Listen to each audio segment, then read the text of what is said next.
छोटी छोटी मत करो, पूरा डिटेल में करो, कोई फायदा नहीं होगा। हल्का Arjun, make sure your summarisation covers every possible part of the entire thing that we have studied. आधा अधूरा करके अच्छा बच्चा अवार्ड नहीं मिलने वाला।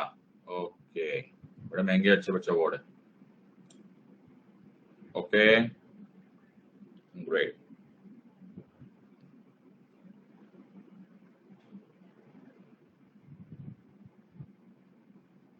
Just give me 2 minutes.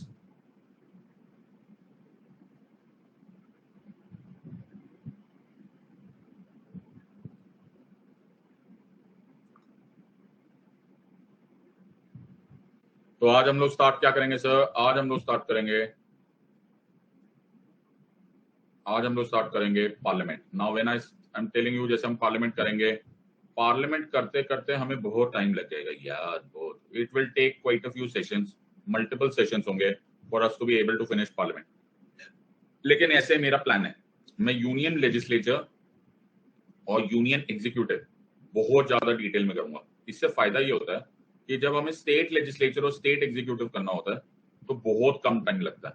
Are you understanding this part? ताकि हम लोग सारे के सारे फंडामेंटल पॉइंट्स ऑलरेडी समझ चुके होते हैं। बात समझ में आया या नहीं समझ में आया? Everyone has understood this one. So it is a great opportunity for us कि इस टाइम पर ठीक से अपने फंडामेंटल्स क्लियर कर लेते हैं, फिर बाद में कोई प्रॉब्लम नहीं होगी। Are you understanding? तो आज हम स्टार्ट करेंगे पार्लियामेंट, और एक बार अगर हमको समझ में आ गया तो हमारा काम हो गया। And as I hope you understand, amongst the most important topics of your entire preparation is parliament. All right, everyone has understood this or not? सबको समझ आ गया? तो तुम अपनी नोटबुक निकाल सकते हो सर, निकाल ली। नोट्स बनाने के लिए रेडी हो सकते हो सर, रेडी हो गए, कोई टेंशन ही नहीं हमको। Everyone is ready?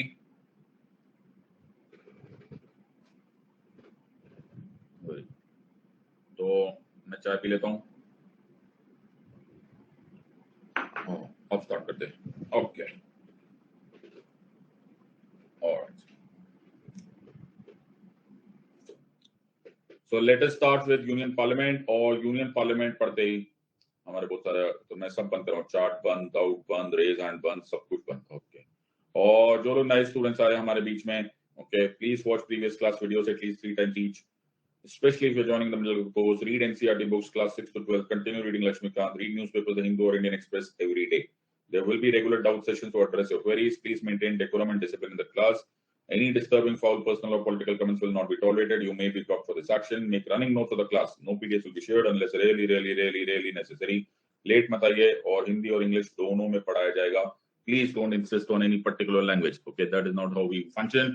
And join the Telegram channel and Unacademy app for updated information on the course. ये बड़ा जरूरी है, तो तुम्हें पता होना चाहिए कि कैसे तुम्हारी प्लानिंग हो रही है। तो ये वाला एक पार्ट जो है इसको समझ लो, ताकि you should also be knowing कि कब कैसे पढ़ना है, कब तुम्हारा डिवीजन हो रहा है, ताकि ये हेडेक नहीं हो रहा है। ज्यादातर स्टूडेंट्स को तो यही टेंशन होती है कि पढ़ना है कि कैसे पढ़ना है कि नहीं पढ़ना है, बस यही सोचते रहो। तो फिर भी some of you are planners by nature, तो तुमको जब मैं प्रेसिडेंट बनूंगा तो मैं फिर रशिया के प्लानिंग कमीशन का मेंबर बनाऊंगा। बहुत सारे लोगों को प्लानिंग में बड़ा मजा आता है सर। सो नेवर माइंड, अगर तुम्हें है तो you can always take a suggestion on this part. आज गवर्नेंस की क्लास होगी, हम लोग कंटिन्यू करेंगे salient features of the constitution, और यहाँ पर चल रहा है यूनियन लेजिस्लेचर एंड एग्जीक्यूटिव, जो बहुत टाइम तक चलता रहेगा। आर यू अंडरस्टैंडिंग दिस और नॉट? सबको समझ में आया या नहीं?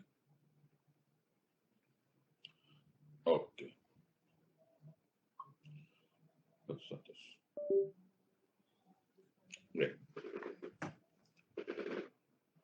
यूनियन लेजिस्लेचर स्टार्ट करते हैं। Provisions, history, important points, everything we'll understand. Union parliament समझते समझते तुम काफी विद्वान हो चुके होंगे, काफी इंटेलिजेंट हो चुके होंगे, तो इसलिए आराम से बैठो और समझने की कोशिश करो। As I told you, we will go in considerable depth and understand करते। सो मैं तुम्हें एक बड़ी मेजर सूचना देना चाहता हूँ। क्या सर? कि इंडिया में ना डेमोक्रेसी है। सच बताओ सर? नहीं, सच बताओ। So India has a democratic way of government, yes or no?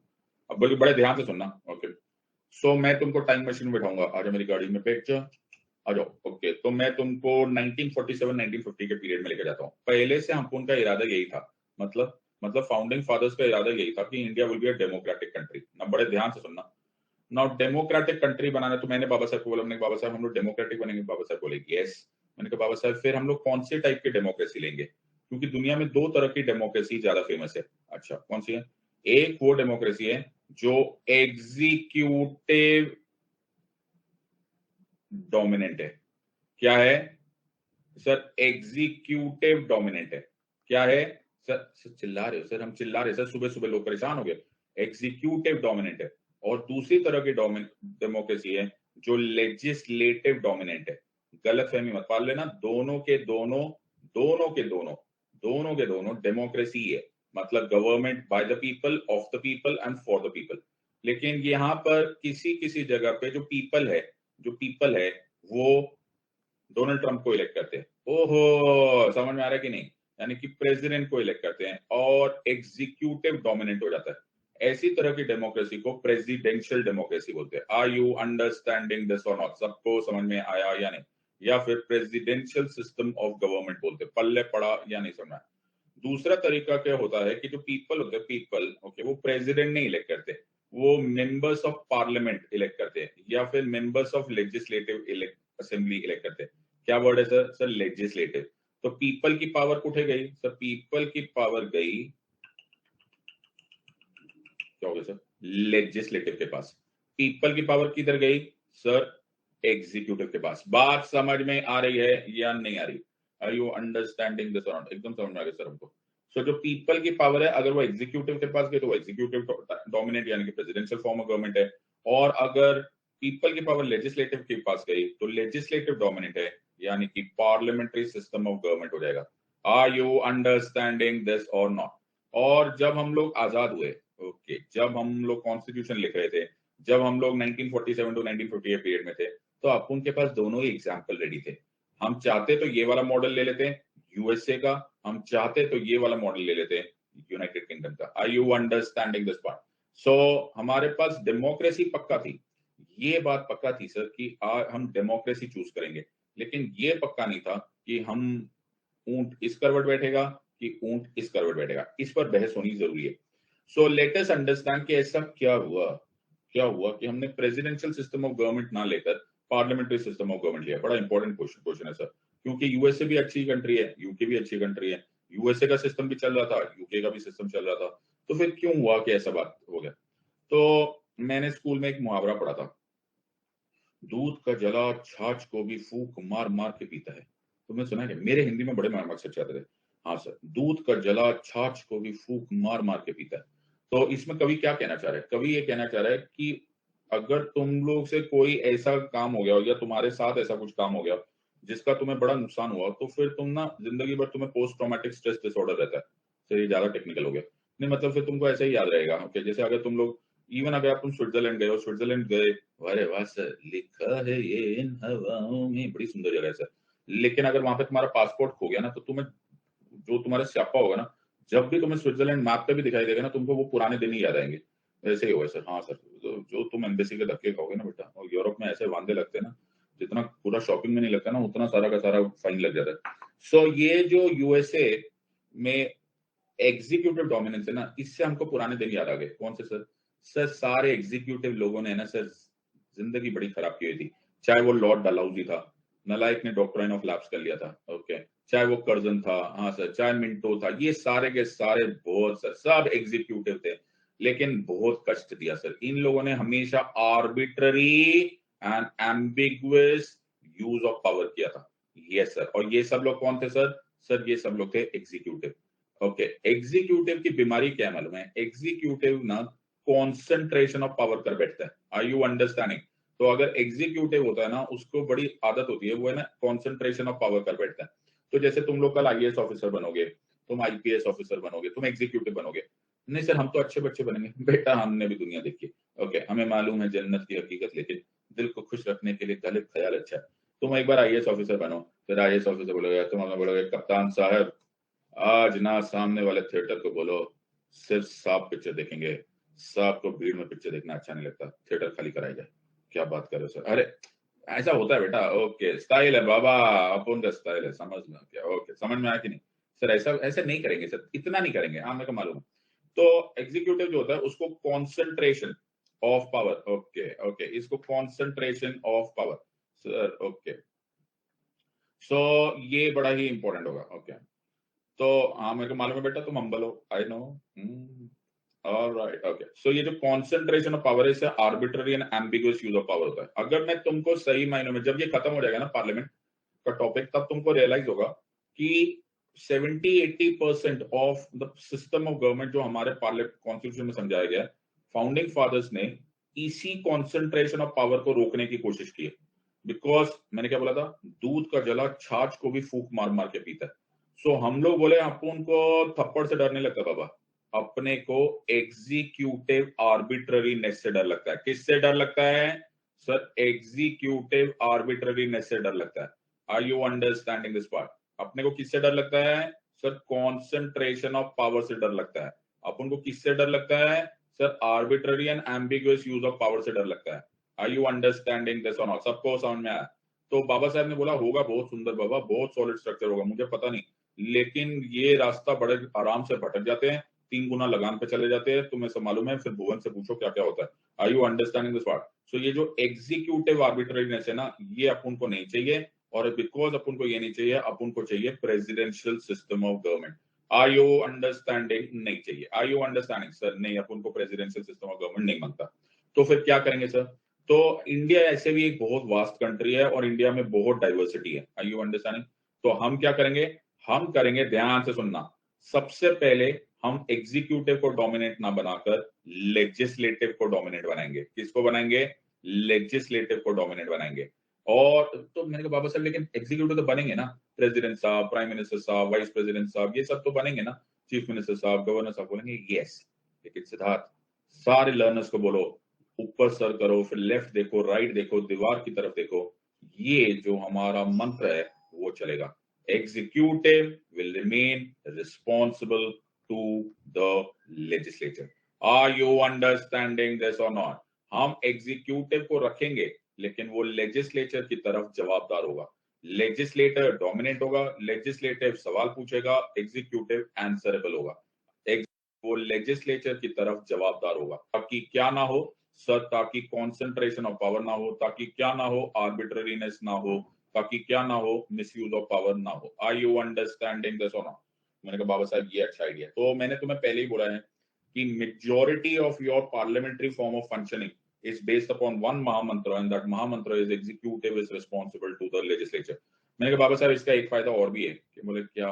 मैंने कहा बाबा साहब हमारे ना इतनी बड़ी कंट्री है, तो कोई केरला से है, कोई असम से है, कोई बंगाल से है, कोई कश्मीर से है, कोई गुजरात से है, तो सबकी सुनने का फायदा भी है। तो बोले यस, इस पार्लियामेंट्री सिस्टम का ये भी फायदा होता है कि वाइड रिप्रेजेंटेशन होता है। क्या होता है सर?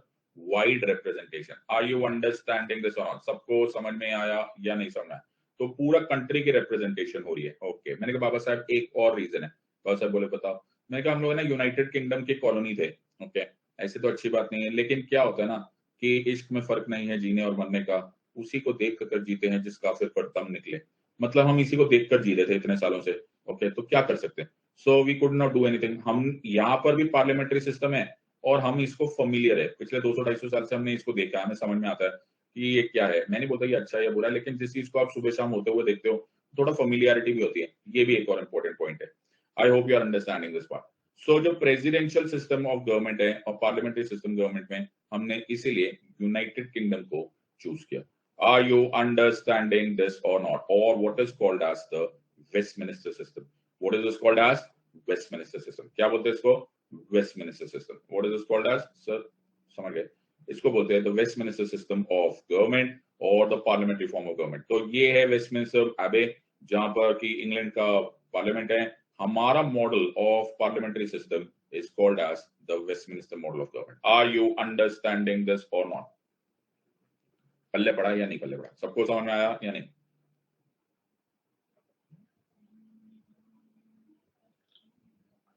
ओके, सो पल्ले पड़ गया ये सर। आगे चलते हैं। ठीक है सर, यहां तक बात हो गई। तो सर अच्छा हुआ कि बुरा हुआ? सब ठीक है बेटा। नहीं नहीं सर, फिर भी तो बताओ अच्छा हुआ कि बुरा हुआ? बेटा दुनिया में अच्छा या बुरा कुछ भी नहीं होता। ओके, तो हर एक चीज के प्रोज होते हैं और हर चीज के कॉन्स भी होते हैं। ओके, तो there are pros and cons. जैसे तुम अनअकैडमी ज्वाइन करो सेट लाइव कोड यूज करके, तुम्हें बहुत सारी एडवांटेजेस होगी। 24 कैरेट रॉक सॉलिड प्रिपरेशन हो गई, मैंने पढ़ाया तुमको, तुम चैंपियन बन गए। पर इसका नुकसान क्या है? नुकसान है ना बेटा, ओके, तुम यहाँ पे फेसबुक की तरह चैटिंग नहीं कर सकते, तुम टाइम पास नहीं कर सकते हो, तुम्हारे दोस्त नहीं बन पाएंगे क्योंकि मैं तुमको इंट्रा चैट नहीं करने दूंगा। जिंदगी दुबहा करके रखी हुई है सर, कर्फ्यू लगा के रखा हुआ है। अगर हमको अलाउ कर दो, हम एक दूसरे से बातें करेंगे, हमारा अंदर ये ग्रुप बनेगा, फिर हम बाहर घूमने जाएंगे। नहीं बेटा, हर चीज का फायदा होता है, हर चीज का नुकसान होता है। प्रेसिडेंशियल सिस्टम ऑफ गवर्नमेंट, जो प्रेसिडेंशियल सिस्टम ऑफ गवर्नमेंट है उसका भी फायदे है। क्या बात कर रहे हो सर? यस, उसके भी फायदे है। क्या फायदे है सर? ये एग्जीक्यूटिव डोमिनेंट है। तो एक दिन डोनाल्ड ट्रंप उठा, अच्छा ये डोनाल्ड ट्रंप, सर आप ना बिल्कुल ही भूल गए हो, डोनाल्ड ट्रंप गए हुए अरसा हो गया, अब जो बाइडेन है। यार पुराने दोस्त है ना यार, याद तो सिर्फ डोनाल्ड ट्रंप की आती है। उसके बाद प्रेसिडेंट कहाँ हुआ? ओके हाँ यार बिल्कुल, मतलब उसके टाइम तो सब प्रेसिडेंट है, डोनाल्ड ट्रंप थे। बहुत यार आनंद था जीवन में, बहुत बड़े सर। तो प्रेसिडेंशियल फॉर्म ऑफ गवर्नमेंट जो थे उसमें एग्जीक्यूटिव डोमिनेंस होती है। एग्जीक्यूटिव डोमिनेंस में एक दिन डोनाल्ड ट्रंप साहब, प्रेसिडेंट साहब उठे, बाई चांस वो बेड के लेफ्ट साइड की तरफ जगह उठकर राइट साइड से उठे, बोले ओहो आज मैं राइट साइड से उठा, ओके आज मैं ऐसे करता हूँ, चाइना पे अटैक करवा देता हूँ, आज के बाद चाइना के साथ ट्रेड वॉर होगा। ओके मैंने कहा ये क्या बात है? बोला आज मैं राइट साइड से उठा, मेरी मर्जी। इन अदर वर्ड्स ये बहुत फास्ट डिसीजंस होते हैं। ओके क्यों? क्योंकि ये यूजुअली वन मैन या स्मॉल टीम के फेमस पे होते हैं, ज्यादा सोचना नहीं पड़ता इसमें आके। मैंने कहा डोनाल्ड ट्रंप साहब ये क्या ऐसा तुमने किया? बोले सिद्धार्थ ज्यादा गुस्से में मत दिला, ज्यादा मेरे को दिल करेगा मैं रशिया पे अटैक करा दूंगा। मैंने कहा नहीं नहीं नहीं नहीं। सो ये लोग बहुत फास्ट डिसीजन लेते हैं। On the contrary parliament, so parliament में वुमेन्स रिजर्वेशन बिल ओके को थोड़ा ही टाइम लगा, ज्यादा टाइम नहीं लगा। अच्छा सिर्फ सिर्फ ओनली 33 इयर्स लगे। क्या बात कर रहे हो सर? हाँ। बोला हम धीरे धीरे धीरे धीरे पास करेंगे। ओके क्या बात कर रहे हैं? बोला जल्दी है। मैंने कहा जल्दी है? 33 इयर्स लगे बिल पास करने में? यस। बोले ये कोई बात है, लोकपाल बनने में अपने को 60 साल लग गए। मैं ओ क्या बात कर रहे हो? बोले सो सोचना पड़ता है ना सिद्धार्थ। उनको इतना सोचना पड़ेगा? बोले यस। पार्लियामेंट में सब कुछ होगा डिबेट, डिस्कशन एंड डिसीजन से। किससे होगा sir? Debate, discussion and decision से। तो डेमोक्रेसी जो पार्लियामेंट्री की है ना, वो सब कुछ डी से चलती है। डेमोक्रेसी और under parliament is by debate, discussion, decision और कभी कभी डिसेंट। पब्लिक को बोला जाता है तुम्हें पसंद नहीं है कोई बात, चलो तुम थोड़ी बहुत अपोज कर लो, ये भी डी है। तो democracy, debate, discussion, decision and dissent. Are you understanding? तो सारे D D D D D हो गए। Are you understanding this? सबको याद रहेगा या नहीं याद रहेगा? Okay sir, alright. तो जब मैं रशिया का प्रेसिडेंट बनूंगा ना, तो मैं इसके आगे एक और डी लगाऊंगा। क्या sir? Discipline. Oh are you understanding this और नॉट? सबको समझ में आया? अभी नहीं लगा हुआ। Are you understanding this part? Sir आप ना चले जाओ Russia. Are you understanding this और नॉट? सबको समझ में आया या नहीं? पल्ले पड़ गया या नहीं पल्ले पड़ा? यस सर, बिल्कुल समझ में। ओके भगवान बोला मत जाओ। ओके हम तो सही लेंगे, बेचारे रशियंस का क्या होगा? ओके सबको समझ में आया?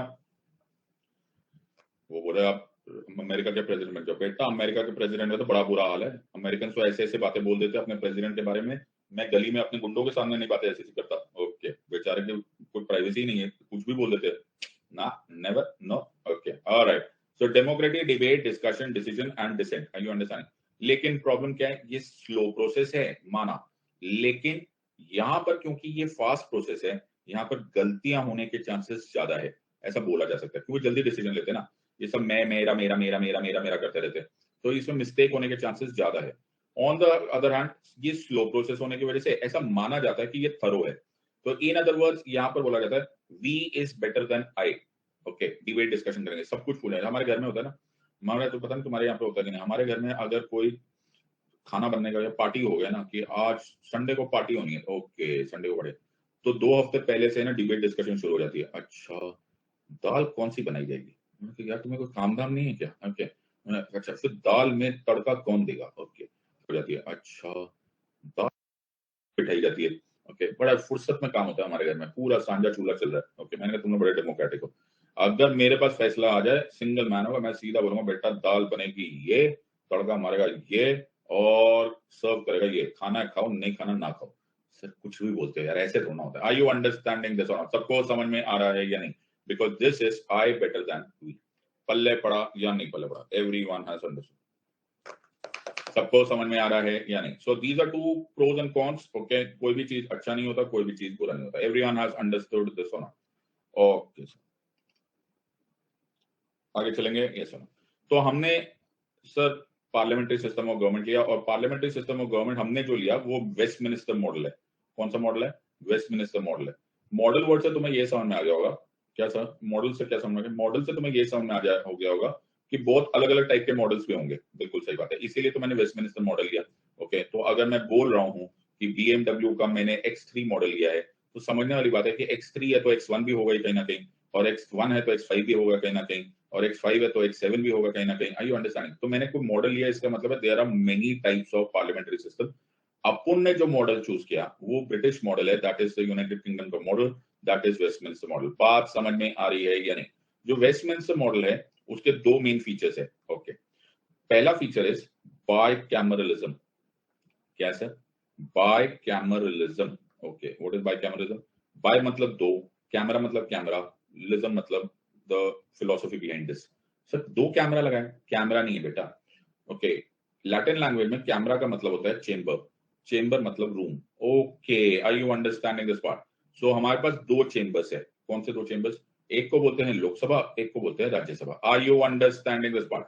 अगर यही हम ब्रिटिशर्स की बात करेंगे तो एक को बोलेंगे लोअर हाउस, एक को बोलेंगे अपर हाउस। और इसी को अगर हम कोई नामकरण करना चाहेंगे तो हम नामकरण भी कर सकते हैं। एक को बोलते हैं इंग्लैंड में हाउस ऑफ कॉमन्स, एक को बोलते हैं house of lords. Are you understanding this और नॉट? सबको समझ में आया या नहीं? चाहे तुम जैसा मर्जी समझ लो, हर केस में दो हाउसेस है। Are you understanding this part? सबको समझ में आया या नहीं समझ? दूसरा क्या फीचर सर? दूसरा फीचर ये है मेरे बच्चा कि जो एक्चुअल न्यूक्लियस ऑफ पावर है, यानी कि जो एक्चुअल कॉन्सेंट्रेशन ऑफ पावर है, जहां से फैसले किए जाते हैं, जो एक्चुअली डिसीजन का कोर कोर पॉइंट है, जहां से एक्चुअली फैसले लिए जाते हैं, उसको कैबिनेट बोलते हैं। Are you understanding this part? So the cabinet becomes the nucleus of power or the repository of almost all decision making power. तो हमारे पास दो फीचर्स हो गए। तो वेस्टमिनिस्टर मॉडल हो गया। ओके, ये ब्रिटिश मॉडल है कि 1200s में parliament became officially recognized the gathering of feudal barons summoned by the king whenever he required their consent to special taxes. तो ये 13th सेंचुरी में इंग्लैंड में स्टार्ट हुआ था कि वो थोड़े जो बड़े बड़े लोग थे, बैरॉन्स वैरॉन्स, उनको किंग बुला लेता था, बोलता था यार थोड़ा बहुत देख लेते हैं टैक्सेस के मामले में। यही हाउस ऑफ लॉर्ड्स में कन्वर्ट हुआ। ओके, तो ये वो बैरॉन्स थे, ये वो लॉर्ड्स थे जो राजा के करीब थे। Are you understanding this part? फिर ये धीरे धीरे धीरे डेवलप होने लगा और later on house of commons आया, और फिर आज house of commons obviously dominate कर रहा है। लेकिन ये कहानी लंबी है। You understanding? बहुत इंपॉर्टेंट बात है पार्लियामेंट्री डेमोक्रेसी की फिलोसफी समझो। It is people who elect the representatives to be members of the parliament and these representatives legislate and control the executive on behalf of the people. अगर तुम इसको मेरे से पहले मिलकर पढ़ रहे होते तो तुम समझ नहीं सकते होते कि इसमें बहुत सारे जबरदस्त सीक्रेट्स है। It is people who elect the representatives. Yes sir, मतलब sir power is vested in the people. इसी से देख लो कितने सारे क्वेश्चंस बन जाते हैं।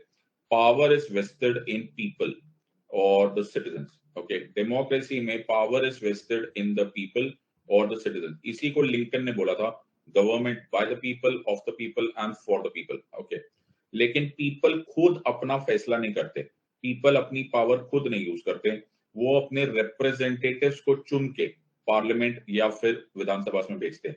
इसीलिए इस तरह की डेमोक्रेसी को इनडायरेक्ट डेमोक्रेसी बोला जाता है। ओके, इस तरह की डेमोक्रेसी को रिप्रेजेंटेशनल डेमोक्रेसी बोला जाता है। ओके, तो पीपल खुद नहीं चूज कर रहे, पीपल रिप्रेजेंटेटिव्स के थ्रू काम करा रहे। ये रिप्रेजेंटेटिव्स का काम है लॉ बनाना। क्या काम है सर? लॉ बनाना। और उससे भी ज्यादा जरूरी है एग्जीक्यूटिव पर अंकुश रखना। क्या रखना सर? एग्जीक्यूटिव को कंट्रोल करना। Control the executive on behalf of the people. तो पीपल किसी तरह से एग्जीक्यूटिव को कैसा कंट्रोल कर सकते हैं? Through their legislative representatives. इसी रूल को बोला जाता है executive is responsible to the legislature. अगर मैं इसी में थोड़े से सब्स्टिट्यूशन कर दूं तो इसी को ऐसे भी याद रखा जा सकता है कि executive is responsible to the legislature who are representatives of the people. Yes or no? So if A is equal to B and B is equal to A, then A is equal to, if executive is responsible to the legislature and legislature are representatives of the people, so directly indirectly executive is responsible to the people. ओए होए, maths देखा मैं कितना सरल पढ़ा था। If A is equal to B and B is equal to C, then A is equal to C. ओए होए, सी सेट पढ़ाऊं मैं तुमको? ना ना ना, रहने दो। ओके, समझ में आ रहा है या नहीं? तो ये जब बोला सर आपने कि executive is responsible to the people, तो executive is responsible to the people, में बोला जा सकता है government by the people, of the people, for the people. Are you understanding this और नॉट? सर लिंकन साहब ने सर बात छोटे में बहुत बड़ी बात है, इसको बोलते हैं गागर में सागर भरना। आर यू अंडरस्टैंडिंग दिस और नॉट? तो इस पैराग्राफ को अगर तुमने लिख लिया तो तुम्हारा भला हो गया। आर यू अंडरस्टैंडिंग दिस और नॉट? सबको समझ में आ रहा है या नहीं? सो जो लेजिस्लेटिव है वो एग्जीक्यूटिव को सवाल पूछेगा और अंकुश अकेला, ये है लेजिस्लेटिव और ये है एग्जीक्यूटिव। ओके, और ये प्रश्न पूछेंगे, हाँ ये प्रश्न पूछेंगे, एवरीवन हैज अंडरस्टूड दिस और नॉट? सबको समझ में आ रहा है या नहीं आ रहा है? पल्ले पा या नहीं? Very good.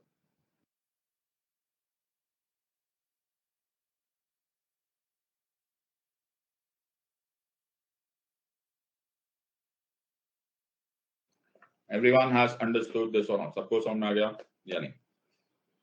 बहुत ही बढ़िया सर। सो लाइन पकड़ना, ठीक है, मेरी बात ध्यान से सुना।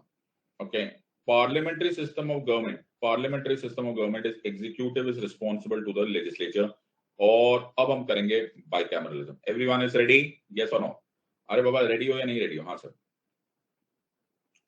तो इसको, इस चैप्टर को पढ़ते पढ़ते ऐसे में चाहूं तो मैं स्टार्टिंग में सब कुछ बोल दूं, लेकिन वो तुम्हें शायद एब्जॉर्ब नहीं होगा, डाइजेस्ट नहीं होगा, बट धीरे धीरे धीरे धीरे तुम्हें बहुत सारे हिडन फिलोसफी समझ आएगा। पार्लियामेंट्री सिस्टम ऑफ गवर्नमेंट 1200 से चल रहा है, मतलब करीब करीब 1000 साल हो गए। तो बहुत सारी फिलोसफीज है जो कि बड़ी इंटरेस्टिंग है, बड़ी खूबसूरत है और बड़ी ही प्रैक्टिकल है। You will understand that and you will absorb it and it will be great fun. So let us pay attention to each of these part and let us understand इसको पढ़ना कैसे। So as I already told you कि हमारे पास दो houses है और जो दो हाउसेस है उसका नाम में से एक का नाम है लोकसभा, एक का नाम है राज्यसभा। राज्यसभा को अपर हाउस बोला जाता है और जो लोकसभा है उसको लोअर हाउस बोला जाता है। Okay, now understand each of these parts. Now please understand this. तो यहाँ पर इस पे बहुत सारे क्वेश्चन आते हैं, इसलिए मैं थोड़ा सा डिटोर मारता हूँ। सो राज्यसभा और लोकसभा, ठीक है, Lok Sabha is the lower house और Rajya Sabha is the upper house. Okay sir, upper house. ये सर आपको मालूम है क्या कि ये ना जो लोअर एंड अपर है ना, ये बड़ी पुरानी कहानी है। इंग्लैंड में ना अपर हाउस जो है उसको हाउस ऑफ लॉर्ड्स बोला जाता है। बड़े ध्यान से सुनना बेटा। ओके, और जो इंग्लैंड है ना उसमें जो लोअर हाउस है ना उसको हाउस ऑफ कॉमन्स बोला जाता है। ओके, समझ में आ रहा है कि नहीं समझ में आ रहा है? ओके सर, पहले ना तुम ना आसपास के लोगों से जाके पूछो कि ये लोअर और अपर क्यों बोलते हैं, तो ऐसे ऐसे एग्जाम्पल, ऐसे ऐसे तुमको सजेशंस देंगे ना लोग जो पढ़ते हैं और पढ़ाते हैं कि आदमी ना बेहोश हो जाए दो बार कि हे भगवान, ऐसा भी होता है। तो लोग बोलते हैं इंग्लैंड में ना जो हाउस फर्स्ट फ्लोर पे है ना उसको फर्स्ट अपर हाउस बोलते हैं, जो ग्राउंड फ्लोर पे उसे लोअर हाउस बोलते हैं। ऐसे ऐसे भी सुना है मैंने। क्या बात कर रहे हो सर? हाँ, ऐसे एक्चुअली ये नहीं था। Lower house and upper house का जो फंडा है वो इंग्लैंड में इसलिए था, जो राजा के करीब थे। ओके, जो राजा के करीब थे या क्वीन के करीब थे, तुम्हें मैंने बताया था पहले हाउस ऑफ लॉर्ड्स को बोला कि ये बड़े लोग हैं। क्या वर्ड यूज करते हैं सर? ऊंचे लोग। तुम्हें पता है ना, ऊंचे लोग, ऊंची पसंद। Okay, are you understanding? हाँ सर। तो ये जो ऊंचे लोग थे ये बैरॉन्स थे, लॉर्ड्स थे, इनके पास पैसा था। ओके, फ्यूडल्स थे, ये राजा के करीब थे। ओके, पहले एक ही हाउस था, फिर ये मैंगो पीपल आए, कॉमन पीपल, आम आदमी। अरे समझ में आ रहा है कि नहीं? सो जो राजा के करीब थे उनको नाम दे दिया गया अपर हाउस का। Are you understanding? और जो पीपल के करीब थे, आम आदमी के करीब थे, उनको बोला गया कॉमन्स। पहले ये ज्यादा पावरफुल हुआ करता था। ओके, फिर धीरे धीरे धीरे धीरे डेमोक्रेसी फैलने लग गई और सर, और डेमोक्रेसी फैलने लग गई तो हाउस ऑफ कॉमन्स ज्यादा स्ट्रांग हो गया। Are you understanding? आज ये दिन आ गया सर कि इंग्लैंड में प्राइम मिनिस्टर को हाउस ऑफ कॉमन्स का मेंबर होना जरूरी है। Are you understanding this part? So that was it. House of Lords को for the longest time even judicial powers थी। Okay, so many of these judicial powers भी House of Lords को थी because they were the so called upper house, because they were so called close to the king. India में ऐसा फंडा नहीं है। क्या सर? इंडिया में ऐसा फंडा नहीं है। इंडिया में सिर्फ हमने नेम ले लिया है upper house and lower house. In all practical purposes Rajya Sabha और लोकसभा के पास करीब करीब इक्वल पावर्स है, करीब करीब। Okay, are you understanding? Almost equal powers है। राज्यसभा हमारे यहाँ पर राज्यसभा है। बहुत ही सर आपने इमोशनल बात कर दी। क्या बोला सर? राज्यसभा हमारे यहाँ पर राज्यसभा है और लोकसभा हमारे यहाँ पर लोकसभा है। सर इतना ज्ञान ना एक साथ एक ही दिन में कभी नहीं मिला। लोकसभा लोकसभा है, राज्यसभा राज्यसभा है। हाँ, तो माना कि हम इनको अपर हाउस या लोअर हाउस बोलते हैं, लेकिन राज्यसभा राज्यसभा है। मतलब Rajya Sabha is the voice of the states. क्या है sir? It is the voice of the states. Okay, राज्यों की आवाज है।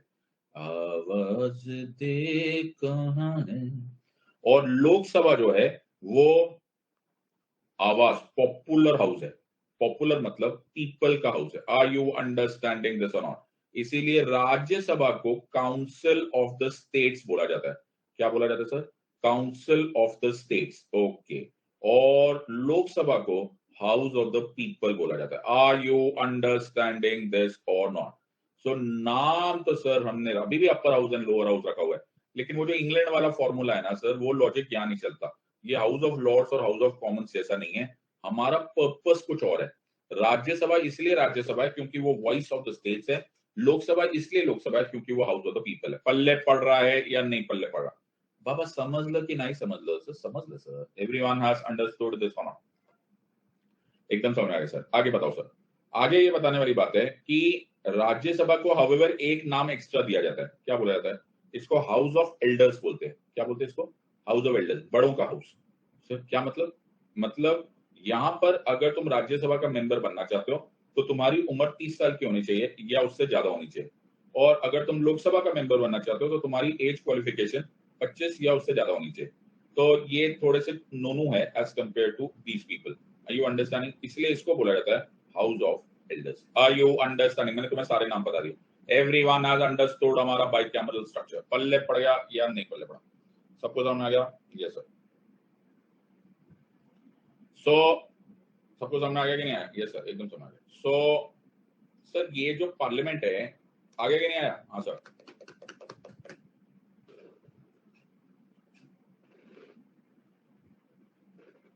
बहुत बढ़िया।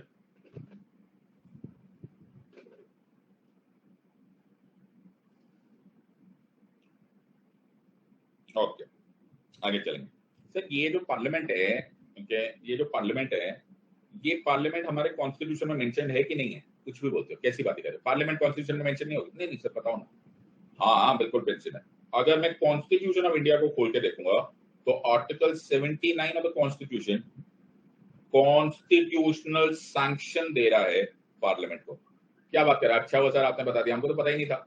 तो आर्टिकल 79 ऑफ द कॉन्स्टिट्यूशन बोलता है कि parliament consist of Lok Sabha, the Rajya Sabha and the president of India. मैंने क्या बोला? Lok Sabha, Rajya Sabha and the president of India. ना सबसे इंपॉर्टेंट बात है, मैं यहाँ पर स्टैट्यूटरी वार्निंग देना चाहता हूँ। ये स्टैट्यूटरी वार्निंग मैंने कई बार पहले भी दी है, आज मैं फिर देता हूँ। कोई तुम्हें ऐसा भयंकर प्राणी यूपीएससी में मिलने वाला नहीं है जो बोलेगा कि ये आर्टिकल का नंबर बताओ। कोई नहीं बोलने वाला। ओके, ऐसा कभी नहीं होगा। लेकिन वो ये क्वेश्चन जरूर पूछेंगे कि according to the Constitution of India, Parliament consists of this, and this. 1 and 2 only, 2 and 3 only, 1, 2 and 3, none of the above. Are you understanding? अब मुझे ये समझ में नहीं आता कि मैं और कैसे इसको समझ सकता हूँ कि जब तक मैं ये बात को ना आंसर दे पाऊँ कि article 79 consists of that the president also is an integral part of the parliament, though he is not a member of either house. The president is a part of the parliament, but the president understood this part. So sir, इसमें ना कविता में कवि इन पंक्तियों में क्या कहना चाह रहा है कि president is a part of the parliament but not a member of the parliament. हाँ, ये वाली बात भी ठीक है। तो मेरे को ऐसा ख्याल आया कि पार्लियामेंट करता क्या है सर? पार्लियामेंट ना is the supreme legislative body of India. बोलते रहो। तुम लोग सो तो नहीं गए हो? सर कैसी बातें कर रहे हो सर, हम नेटफ्लिक्स देख रहे हैं, सोने का टाइम ही नहीं है हमारे पास। Supreme legislative body of India. Sir मतलब सुप्रीम मतलब सबसे ऊंची, लेजिस्लेटिव मतलब जो लॉ बनाता है, बॉडी मतलब बॉडी। तो ये लोग क्या करते हैं सर? ये लोग बिल्स इंट्रोड्यूस करते हैं, फिर उसको लॉज बनाते हैं। हाँ, सबको समझ में आया या नहीं? Yes sir. अब मैं जो बोलूंगा उसका ध्यान से सुनना, सर ध्यान से सुनेंगे। No bill can become a law, no bill can become a law, no bill can become a law unless passed by the Lok Sabha, the Rajya Sabha, and assented to by the president, signed by the president. तो लोकसभा, और तुम्हारे में से बहुत सारे लोग होंगे जो नादान परिंदे होंगे, जिनको अचानक वो अधजल गदरी छलकत जाए हो गया होगा, अंदर से उनके पेट में एसिड हो गया होगा, सर मनी बिल में कहाँ राज्यसभा को पूछते हैं। नादान परिंदों, जो पढ़ाया जा रहा है याद रख लेना। No bill can become a law unless and until passed by the Lok Sabha, the Rajya Sabha and given signature और assent by the president. No bill, तो जो तुम्हारा अधजल गगरी छलकत जाए उसको अपने पास ही रखो, उसको छलकने मत दो। ओके, पॉइंट यही है कि इवन मनी बिल्स में no bill can become a law until and unless passed by the Lok Sabha, the Rajya Sabha and the President. In other words, जब तक प्रेसिडेंट साहब का असेंट नहीं होगा, पार्लियामेंट अपना फंक्शन पूरा नहीं कर सकता। हाँ, इसीलिए president is a functional part of the parliament. Say the word, what is that? President is a functional part of the parliament. सबको समझ में आ रहा है या नहीं आ रहा? और वो फंक्शनल पार्ट होने की वजह से हमने बोला है article 79 consist of Lok Sabha, parliament consist of Lok Sabha, Rajya Sabha and the president. He is not a member of the parliament but he is a part of the parliament. Are you understanding this और not? सबको समझ में आ रहा है या नहीं? पल्ले पड़ गया या नहीं पल्ले पड़ा? Everyone has understood this or not? पल्ले पड़ा या नहीं? तो तुम्हें क्वेश्चन आएगा, is president a member of parliament? Answer बोलना नो। अरे वाह, एमपीपीएससी में क्वेश्चन है इसमें, कंपोनेंट्स कल, मतलब कल है कल। अरे वाह, बहुत ही बढ़िया। ओके चलो, मेरी दोस्त की मतलब कल है कल। अरे वाह, बहुत ही बढ़िया। सबको समझ में आ रहा है या नहीं? Everyone has understood this or not? सबको समझ में आ गया या नहीं समझ में आया? Everyone has understood this one. MPPSC के क्वेश्चन बहुत ही अच्छे थे sir. Name of the question came out, none of the question came out from your notes. ये ना लैंग्वेज थोड़ी सी टेंशन है, मतलब इसको ठीक से लिख। ओके, ऐसा लग रहा है कि none of the questions came from my notes. Okay, ऐसा नहीं लिखते, ठीक से लिखते हैं। उसको लगे none of the question came out of from your notes. Okay, ऐसा कुछ उल्टा सीधा इंग्लिश लिखेगा, फेल करवाएगा, कुछ भी लिखता है। ओके, यही होता है बेटा। एक दिन है ना कुंभकर्ण गया। Okay, alright sir. तो टाइपो में बेटा प्रॉब्लम हो जाती है। एक दिन कुंभकर्ण गया, कुंभकर्ण ने बहुत सारी तपस्या की, ब्रह्मा जी के पास गए, तो सब लोगों को घबराहट हो गई कि कुंभकर्ण इतनी काय को तपस्या कर रहा है। तो सब एक किसी ने से विश्वसनीय सूत्रों से पता चला कि कुंभकर्ण ना इंद्रासन मांग रहा है, इंद्रासन। ओके, तो सब लोग घबरा गए, विष्णु जी के पास गए, बोले कि तो इंद्रा का आसन मांग रहा है यार, सब कुछ स्यापा हो जाने वाला है। फिर द ग्रेट विष्णु जी आए, तो विष्णु जी ने बोला टाइपो एरर करवा दे इससे। क्या मतलब सर? टाइपो एरर करा दे, जैसे अभी भरद्वाज का हुआ, तो उसने इंद्रासन की जगह निरासन मंगवा दिया। ओके, फिर वो सोता रहा। आई यू अंडरस्टैंडिंग? ऐसा नहीं लिखने का बाबा, ढंग से लिखने का। ओके, समझ लो कि नहीं समझ लो? ओके, बहुत ही बढ़िया सर। तो इंद्रासन मांगता है कि नहीं इंद्रासन मांगता है, ध्यान से लिखने का। ओके, सबको समझ हैज अंडरस्टूड दिस और नॉट? सबको समझ आ गया? तो तुम्हें क्वेश्चन आएगा ये वाला। Alright, everyone pay attention. Okay, article 79 में तुम्हें क्वेश्चन, बहुत ध्यान से देखो। एज माय स्टूडेंट्स, मुझे डर इस बात का नहीं होता कि तुम्हें सब्जेक्ट आया या नहीं आया। मुझे सिर्फ दो ही चीजों का डर होता है, कि तुमने रिवाइज किया या नहीं किया, और दूसरा on the day of the exam तुम ओवर कॉन्फिडेंट तो नहीं हो गए। ओवर कॉन्फिडेंस और अंडर कॉन्फिडेंस दोनों ही एक ही तरह का नुकसान देता है, क्योंकि आंखों के आगे अंधेरा छा जाता है। जैसे तुम्हें क्वेश्चन आएगा, प्रेसिडेंट इज, मैं पूरा नहीं लिख रहा, ठीक है, जब टाइम वेस्ट करने का, is a member of the parliament, member of the Rajya Sabha, member of the Lok Sabha, या नन ऑफ द अबव। तो क्या आंसर दोगे? ओके, क्या आंसर दोगे?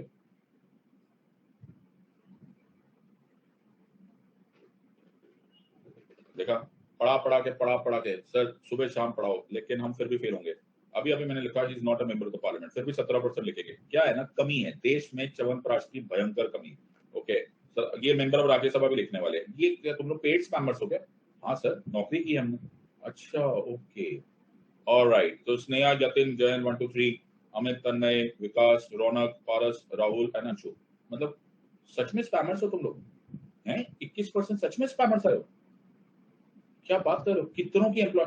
मोदी जी को सबसे अच्छा तो मैं ही लगता हूँ। क्यों? क्योंकि मोदी जी भी जॉब जनरेट करना चाह रहे हैं, मैंने भी एम्प्लॉयमेंट जनरेट की हुई है। अरे हाँ, हाँ, अरे जॉब तो मैं भी दे रहा हूँ। क्या बात कर रहे हो? अरे सर, तो भी है, मतलब बताओ, मेरी क्लास के लिए पूरी स्पैमिंग इंडस्ट्री बनी हुई है। ओके, ऑलराइट सर, बताओ यार, हद ही होगी सर। सो ये बहुत इंपॉर्टेंट है। Is not a member of the parliament, he is a part of the parliament. याद रखना, is a part of the parliament, is not a member of the parliament. सबको समझ में आया या नहीं? तो इससे दो ही चीज साबित होती है सर। दो चीज साबित होती है, या तो तुम्हारे पास च्यवनप्राश की बहन part of the parliament, word क्या याद रखोगे, is a functional and integral part of the parliament, part of the parliament. Are you understanding this और नॉट? सबको समझ में आया या नहीं समझना? Everyone has understood this. पल्ले बढ़ गया। अब हम स्टार्ट करेंगे पहला हाउस। द पहला house is called as the Rajya Sabha. Are you understanding? तो जो तुम लोग संसद टीवी पे या फिर एलएस टीवी या आरएस टीवी जो भी पढ़ते हो उसको देखते हो, तो तुमको समझ आएगा ये जो लाल रंग का कारपेट वाला एरिया है ना, जो हाउस है, उसको बोलते हैं राज्यसभा। अच्छा, अब पहचान लोगे? हाँ सर। अब मैं तुमको थोड़ा सा इसका रेक के कराता हूँ। Are you understanding? So drone है ये, ड्रोन, ड्रोन से जो जो दिखाई दे रहा है, हवाई सर्वेक्षण। ओके, तो यहाँ पर ये जो बैठे हुए हैं सर, ये है प्रिसाइडिंग ऑफिसर। इनको क्या बोलते हैं सर? Presiding officer. क्या बोलते हैं इनको? Presiding officer. Okay, presiding officer. Presiding officer जो राज्यसभा के होते हैं उनको बोला जाता है चेयरमैन ऑफ द राज्यसभा। आमतौर पे जो बैठे होते हैं वो चेयरमैन ऑफ द राज्यसभा बैठे होते हैं आमतौर पे। ओके, डिप्यूटी चेयरमैन भी बैठ सकते हैं, बट आमतौर पे चेयरमैन होते हैं। ये साइड पे आमतौर पे द सरकार बैठी होती है। सरकार as in those who are the ruling parties. Are you understanding?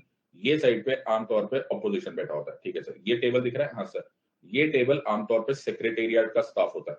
Okay, जो सेक्रेटरीज वगैरह बैठे होते हैं जो कि हेल्प करते हैं इन द प्रोसीडिंग्स। ओके, यहाँ पर जो हेड होता है उसे उन्हें बोला जाता है the secretary general of the Rajya Sabha. Secretary general of the Rajya Sabha highest level के आईएएस ऑफिसर्स होते हैं। अगर तुम उस लेवल तक पहुंच गए तो तुम secretary general of the Rajya Sabha में बन जाओगे। Very senior IAS officer at the rank उनका कैबिनेट सेक्रेटरी के रैंक पर ही होते हैं, तो they are very senior officers. और यहाँ पर इधर इधर इधर उधर ऐसे दूर दूर दूर दूर यहाँ पर विजिटर्स गैलरी होती है और प्रेस बैठी होती है। आर यू अंडरस्टैंडिंग दिस और नॉट? इस एरिया को वेल ऑफ द हाउस बोलते हैं। क्या बोलते हैं सर? पता होना चाहिए ना सर, ये एग्जाम में नहीं आता, लेकिन इतना तो मालूम ही होना चाहिए ना सर, हम आईएएस ऑफिसर बने, आता जाता कुछ नहीं। ओके, तो ये वेल ऑफ द हाउस होते हैं। यहाँ पर आमतौर पे आना मना होता है, लेकिन आमतौर पे आने नहीं होने से भी क्या होता है, कभी कभी लोग गुस्से में पहुंच भी जाते हैं।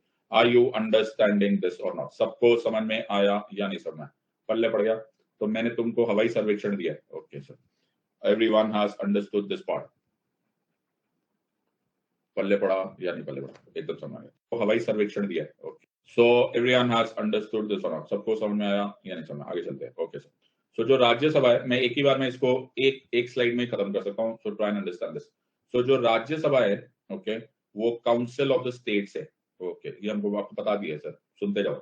इसको काउंसिल ऑफ द स्टेट्स, देखो मैं लाल से लिख रहा हूँ, कितना कलर कॉन्शियस आदमी हूं मैं। ओके, बिकॉज इसका कारपेट लाल रंग का है। अच्छा, तो ये काउंसिल ऑफ द स्टेट्स है, ये इनडायरेक्टली इलेक्टेड हाउस है।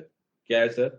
Indirectly elected house. Okay, so ये हाउस इनडायरेक्टली इलेक्टेड है by proportional representation and single transferable vote.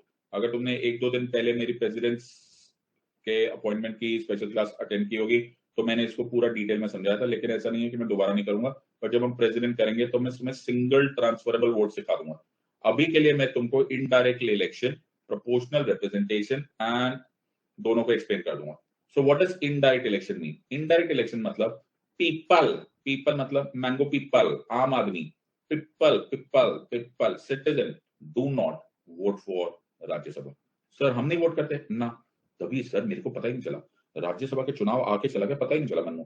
अरे बाबा होता ही नहीं, तुम लोग चूज ही नहीं करते। राज्यसभा का जो इलेक्शन है, राज्यसभा का जो इलेक्शन है वो तुम नहीं कर कंडक्ट करते या तुम उसमें पार्टिसिपेट नहीं करते, तुम्हारे रिप्रेजेंटेटिव्स करते हैं। कौन करते हैं सर? तुम्हारे रिप्रेजेंटेटिव्स करते हैं। Are you understanding? कौन से रिप्रेजेंटेटिव सर? जो तुमने अपने स्टेट्स में भेजे, जिनको बोला जाता है MLAs। Okay, are you understanding this और नॉट? सबको समझ में आ रहा है? सर MLAs का full form member of legislative assembly. Are you understanding? क्या बोलते सर इसको? सर ये सब ना स्कूल में पढ़ लेना चाहिए था हमने। बेटा तुम्हें स्कूल में क्या पढ़ाया और तुमने क्या पढ़ा ये तो जाहिर ही है। ओके, तो तुम अभी पढ़ लो, तुम्हारी किस्मत अच्छी चल रही है। तो स्कूलों में तो सर रटवाया था बस। ओके, स्कूल में बोला मैम ने, बेटा जो मैंने लिखा है वो लिखकर आ रही हो, पास हो, तेरी भी मुसीबत खत्म, मेरी भी मुसीबत खत्म। आर यू अंडरस्टैंडिंग दिस और नॉट?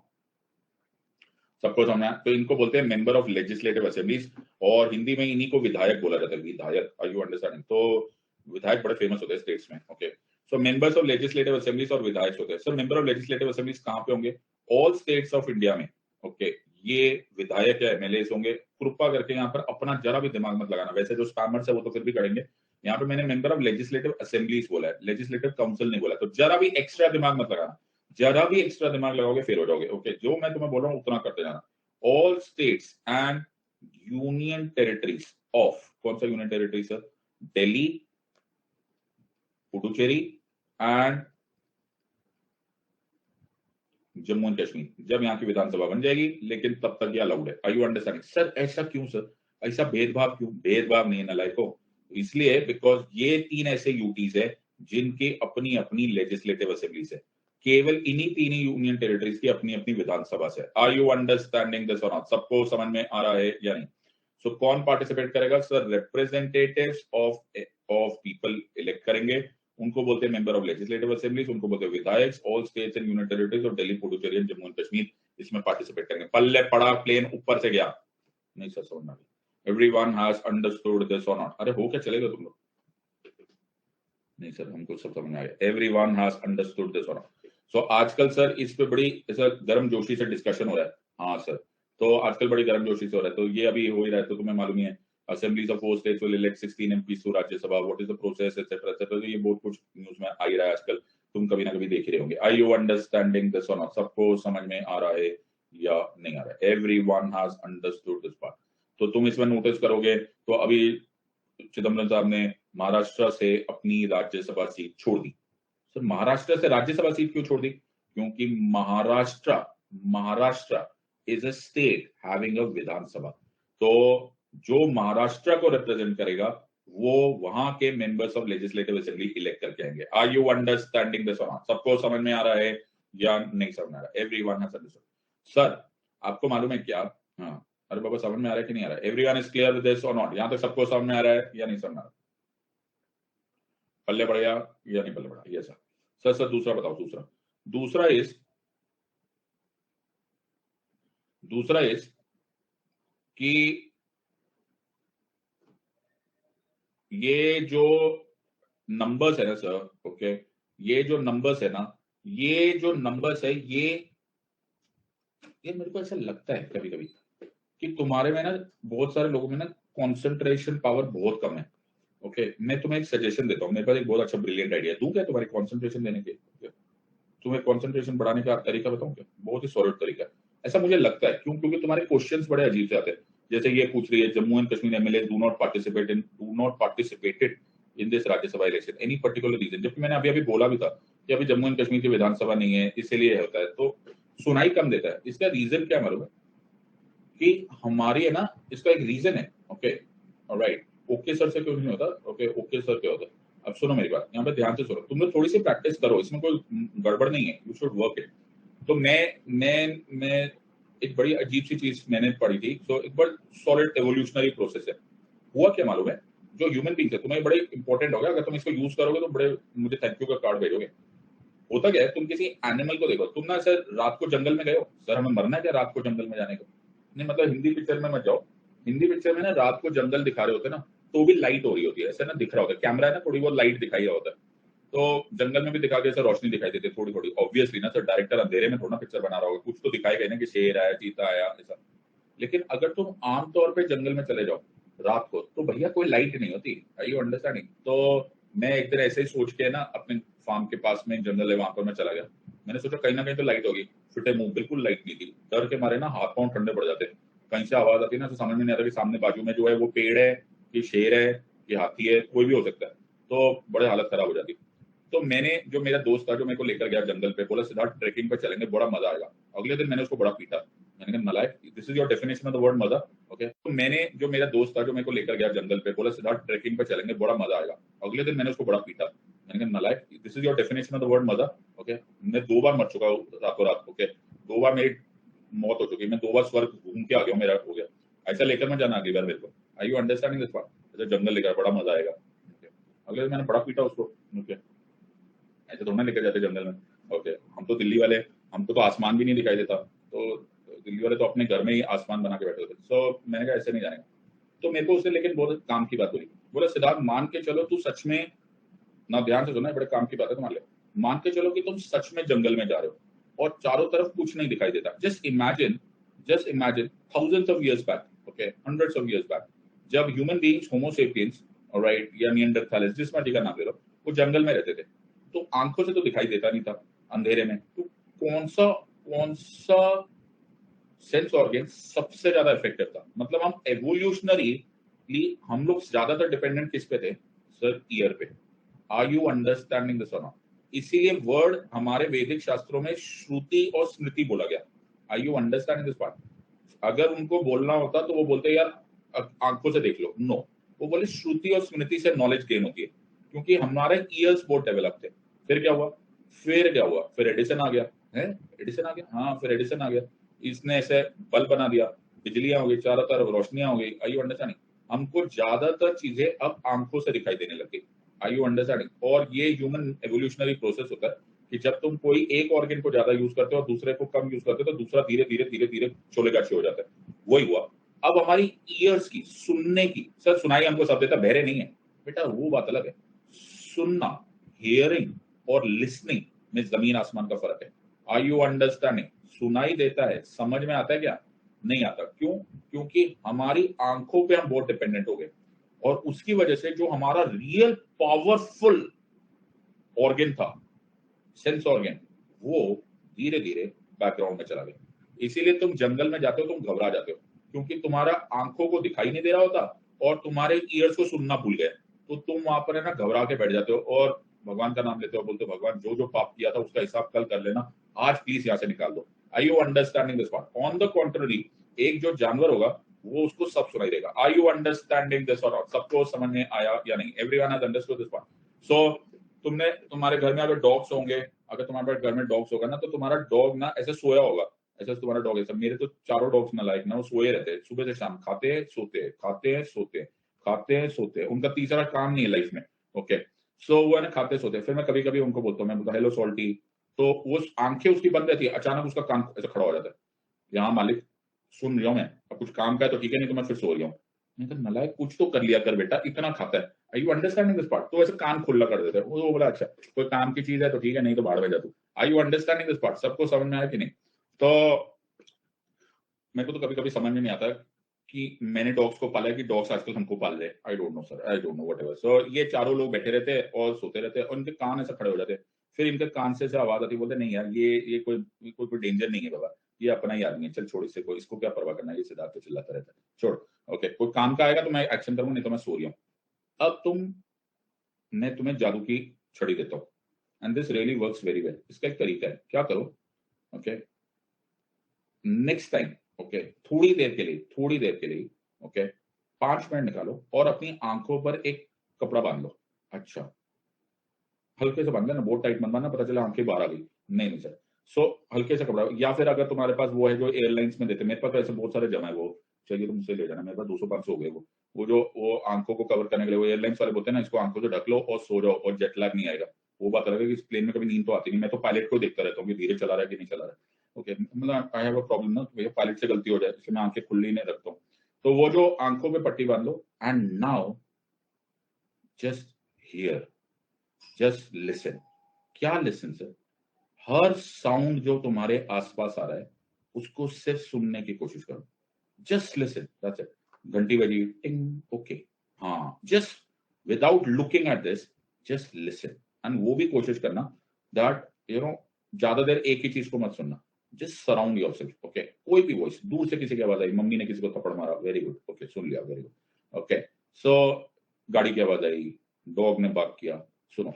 10 मिनट 15 मिनट दिन में ये कैलकुलेट करके कर लो, तुम्हारी कंसंट्रेशन पावर मल्टीपल फैक्टर से बढ़ जाएगी। Are you understanding? तुम्हारे ब्रेन का वो पार्ट जो तुमने यूज करना छोड़ दिया है ना, वो यूज हो जाएगा। Are you understanding? और तुम्हारे जो सिंगल डिजिट कंसंट्रेशन चल रही है ना, वो डबल डिजिट हो जाएगी। सो हैविंग सेड सो, ये ट्राई करो, okay, it really works. But हमने अभी किया है इनडायरेक्ट इलेक्शन, जिसमें एमएलएस इलेक्ट करेंगे। इलेक्शन सिर्फ वो स्टेट्स करेंगे जिनके पास विधानसभा है, और सिर्फ वो यूनियन टेरिटरीज करेंगे जिनकी अपनी विधानसभा है। ओके, ये सर प्रोपोर्शनल रिप्रेजेंटेशन है। प्रोपोर्शनल रिप्रेजेंटेशन इसलिए बोलते हैं because every state equal number of members नहीं भेजेगा। क्या मैंने बोला? Every state equal number of members to the Rajya Sabha नहीं भेजेगा। जिस स्टेट की पॉपुलेशन ज्यादा होगी उस स्टेट से ज्यादा मेंबर्स आएंगे राज्यसभा में, जिस स्टेट की पॉपुलेशन कम होगी उस स्टेट से लेस नंबर ऑफ मेंबर्स आएंगे राज्यसभा से। सर यही काम करेंगे, और तो कोई काम धाम है नहीं हमको। अब हम यूपी की पहले पॉपुलेशन चेक करें फिर देखेंगे कि उसकी कितनी रिप्रेजेंटेशन है और फिर उस हिसाब से मेंबर्स भेजेंगे। फिर हम सिक्किम की चेक करेंगे, नहीं यार इतना मत गुस्सा खाया कर यार, हमने ये काम तुम्हारे लिए कर दिया है। क्या बात कर रहे हो? ये भी काम कर दिया है? यस। तो कॉन्स्टिट्यूशन ऑफ इंडिया में 4th शेड्यूल लिखा हुआ है।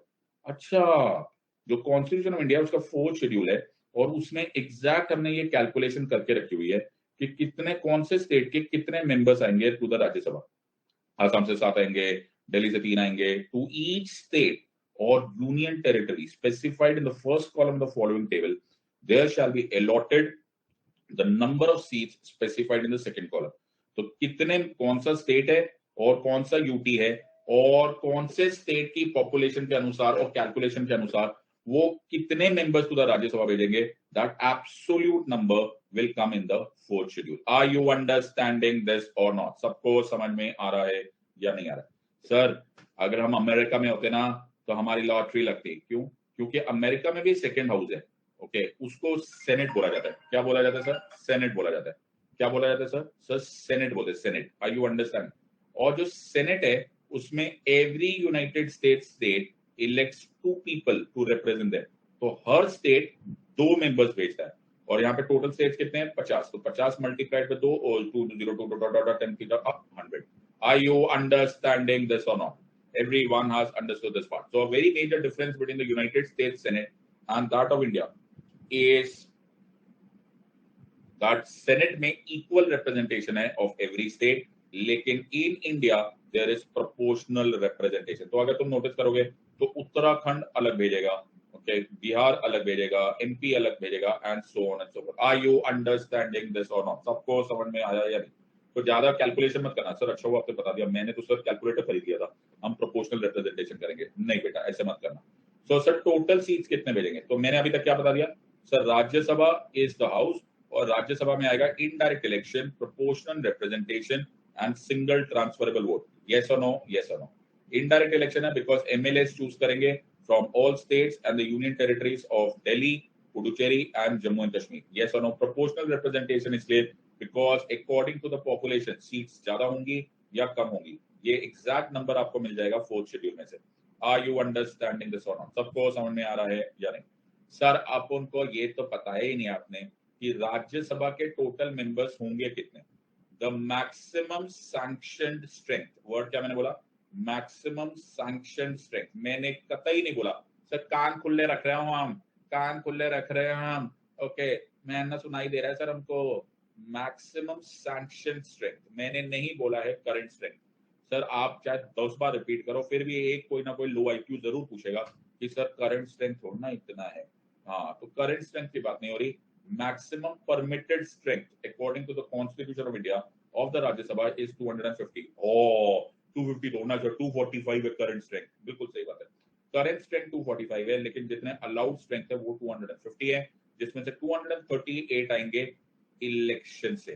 कौन से इलेक्शन से? सर इनडायरेक्ट इलेक्शन से। और 12 आएंगे बाय नॉमिनेशन। कहां से आएंगे सर? नॉमिनेशन, नामांकन से। कौन नॉमिनेट करेगा? Nomination bye the president of India. Okay, nomination bye the president of India. ये आर्टिकल 80 ऑफ द कॉन्स्टिट्यूशन में प्रेसिडेंट साहब के पास पावर है कि वो नॉमिनेट करे 12 मेंबर्स को। क्या बात करें सर, हमें भी नॉमिनेट करवाओ ना। हम नहीं नॉमिनेट करेंगे। सिर्फ नॉमिनेट तब होंगे जब तुम्हारे पास होगी स्पेशलाइज्ड नॉलेज। क्या होगी सर? Specialised knowledge. क्या होगी sir? Specialised knowledge and practical experience. क्या बोलेंगे sir? Specialised knowledge and practical experience in the fields of art, science, literature and social service and sir and sir बोलो ना and Sachin Sachin Sachin Sachin Sachin sports. क्या हो गया sir? Sports क्यों काट दिया? क्योंकि स्पोर्ट्स कोई कैटेगरी नहीं है। There are only 4 categories, art, science, literature and social service. कैसी बातें करती सर, आपने इमोशनल कर दिया यार, हद हो गई। साचिन साचिन साचिन साचिन। प्रेसिडेंट साहब 12 मेंबर्स को नॉमिनेट करते हैं art, science, literature and social service में। बाकी मेंबर्स इलेक्ट होते हैं। जो ये science art literature social service है उसमें स्पेशलाइज्ड एंड प्रैक्टिकल एक्सपीरियंस है। सर कानों से सुनाई नहीं दिया लेकिन आंखों से दिखाई दिया कि करंट स्ट्रेंथ 245 है लेकिन maximum sanction strength is 250। Are you understanding? इसका मतलब है membership of the Rajya Sabha can not exceed 250। बात सबको समझ में आई या नहीं? सर बात ना बात खा गए। सचिन तेंदुलकर को स्पोर्ट्स कैटेगरी में राज्यसभा में नहीं बुलाया गया था, हमने उनको आर्ट कैटेगरी में बुलाया था। क्या बात कर रहे हो? यस। सो तेंदुलकर साहब को नॉमिनेट किया गया था एज एन आर्टिस्ट। सर वैसे है तो आर्टिस्ट सर, क्या स्ट्रोक मारते हैं सर, क्या कवर ड्राइव है, ओए ओए है तो आर्टिस्ट। सो ये जो गवर्नमेंट होता है वो तुम्हें किसी भी कैटेगरी में डाल सकती है और सचिन साहब को आर्ट्स कैटेगरी में डालकर राज्यसभा में नॉमिनेट किया गया था। आर यू अंडरस्टैंडिंग दिस और not? So article 80 of the constitution में बोला गया है the council of states shall consist of 12 members to be nominated by the president and not more than 238 representatives of the states and the union territories. Are you understanding this one? The allocation of seats in the council of states to be filled by the representatives of the states and the union territories shall be in accordance in the 4th schedule, जहां पर absolute number है। Special knowledge और practical experience होना चाहिए in the field of literature, science, art and social service, तब तुम nominate होंगे। Are you understanding this or not? सबको समझ? The representatives of each state in the council of states shall be elected by the elected members of the legislative assemblies of the state in accordance with the proportional representation by means of single transferable vote. Voila! पूरा का पूरा constitution पढ़ा दिया। Are you understanding this or not? सबको समझ में आ रहा है या नहीं आ रही? पल्ले पड़ा या नहीं पल्ले पड़ा? Everyone has understood this or not? So इसी खुशी में हम लेंगे 5 मिनट्स का ब्रेक and I hope सबको ये बात समझ में आ गई। Everyone has understood this or not?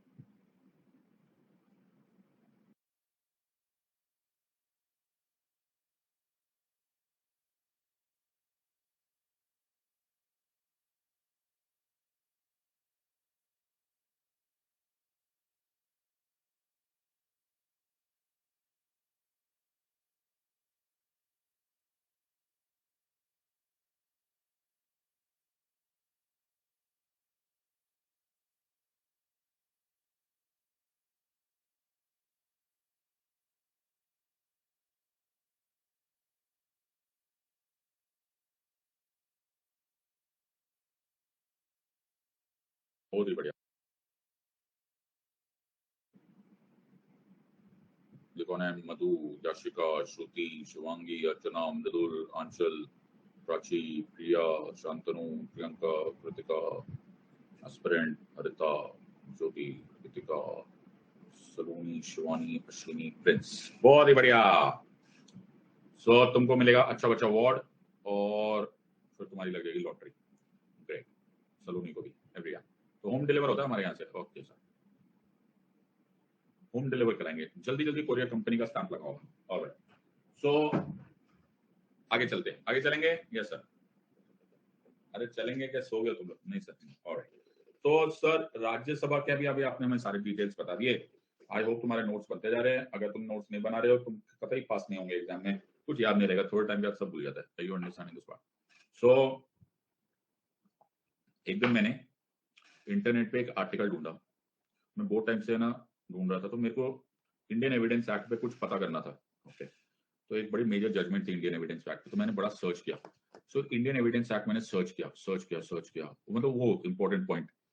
तो एक दो ही ऐसे साइट्स थे जिसपे वो था, तो मैंने वो पढ़ा। तो मेरे को बड़ा अच्छा लगा। मैंने कहा वाह यार। जब मैंने पेज टर्न किया ना, तो उसमें एक जानी पहचानी सी शक्ल दिखाई दी। वो एक बंदे ने ब्लॉग बनाया हुआ था। अच्छा, और बड़ा पुराना ब्लॉग था वो। सरप्राइजिंगली वो ब्लॉग में 2 ही आर्टिकल्स थे। उसके बाद शायद उस बंदे ने वो ब्लॉग डिसकंटिन्यू किया था। अच्छा, वो ब्लॉग मैंने ही लिखा था। क्या हद ही हो गई यार, मतलब क्या बात कर रहे हो? वो ब्लॉग मैंने ही लिखा था और उसमें मैंने अपनी पुरानी फोटो डाली हुई थी। तो ये तो हाल होता है सर इंसान का, नहीं अंडरस्टैंड? और फिर मैंने उसकी स्क्रीनशॉट ली और मैं भागते हुए ना अपनी वाइफ के पास गया। मैंने अपनी वाइफ को बोला, मैंने कहा यार मैंने ये ब्लॉग लिखा था, देख मैंने कितना आर्टिकल सॉलिड लिखा था, देख यार। तो मेरी वाइफ फिर मेरी वाइफ ही है, उसको मुझे ग्राउंडेड लाना आता है। बोले सिद्धार्थ, या तो मैं तुम्हारी इस बात की तारीफ करूं कि तुमने इतना अच्छा ब्लॉग लिखा, या मैं तुम पर थोड़ा सा कटाक्ष बाण फेंकूं कि तुम्हें याद ही नहीं कि तुमने अपना ब्लॉग लिखा था। मतलब हो क्या गया तुमको? तो मैंने कहा हाँ ये वाली बात तो है, यू अंडरस्टैंड। ये है जादू हमारे दिमाग का। We completely forget at times कि हमने क्या किया। इसीलिए एकमात्र चीज जो काम करेगी वो है तुम्हारे नोट्स, याद करना। Okay, so the wise man is the one who does not trust his brain too much. इससे बड़ा एग्जांपल मैं नहीं दे सकता, और ये मैंने जो बनाया, ये मैंने बनाया नहीं एग्जांपल, ये सच हुआ है। Okay, so I recall this as has happened. Okay, इसमें एक वर्ड झूठ नहीं है और कोई मजाक नहीं है। It has happened and it was a shocking discovery कि मैं अपना ही ब्लॉग में, क्योंकि ब्लॉग्स जब नए नए आए थे तब लोग लिखते थे, स्टार्ट करते थे और फिर उसको डिसकंटिन्यू कर देते थे, ऐसे व्हाटएवर, तो वो ब्लॉग आज इनएक्टिव है, लेकिन वो अभी भी गूगल सर्च इंजन पे है। तो यू डोंट इवन रिकॉल कि मैंने 22 पेज का एक पूरा का पूरा आर्टिकल, ऐसे एक नहीं दो लिखे थे, और वो ओरिजिनल आर्टिकल्स हैं। You completely forget, so please don't get into this part. Now you have Rajya Sabha. तो राज्यसभा पे एक क्वेश्चन आता है, ध्यान से सुनना। सो क्वेश्चन आता है, what is the term of Rajya Sabha. एक राज्यसभा का टर्म क्या है। अब ध्यान से सुनना माय फ्रेंड, इससे रिलेटेड एक और क्वेश्चन आता है कि what is the term of a Rajya Sabha member. कुछ भी बोलते हो सर, बात दोनों नहीं एक ही है। नहीं, राज्यसभा का टर्म और राज्यसभा का मेंबर का टर्म में जमीन आसमान का फर्क है। राज्यसभा एज अ होल, इसका कोई टर्म डेफिनेट नहीं है, it is an indefinite term. अच्छा, in other words it is not subject to dissolution. क्या बोलते हैं इसको, it is not subject to dissolution. कहने का मतलब सर, ये कभी डिसॉल्व नहीं होता, ये पूरी तरह से कभी भी डिसॉल्व नहीं होता, ये permanent house of the parliament है। आर यू अंडरस्टैंडिंग दिस और नॉट। सबको समझ में आ रहा है या नहीं समझ में आ रहा। एज अपोज टू दैट, अगर यही क्वेश्चन आया कि what is the term of a Rajya Sabha member, तो उसका आंसर है, ओके, और उसका आंसर इज 6 years। सर ये बात समझ में नहीं आई, मैं अभी समझाता हूँ। तो उसके लिए मुझे एक छोटा सा सुंदर सा डायग्राम बनाना पड़ेगा। ओके, और वो डायग्राम बहुत ही सुंदर डायग्राम है। तो ऐसा मान के चलो कि ये राज्यसभा है, मानना तो पड़ेगा ही सर ऐसा डायग्राम के साथ। ओके, सो ध्यान से सुनना, और ये राज्यसभा का टर्म है, ऑलराइट। तो ये एक राज्यसभा का मेंबर है। Okay okay, now try and understand this. Now every Rajya Sabha member has a term of 6 years। अब ध्यान से सुनना, at the end of every 2 years।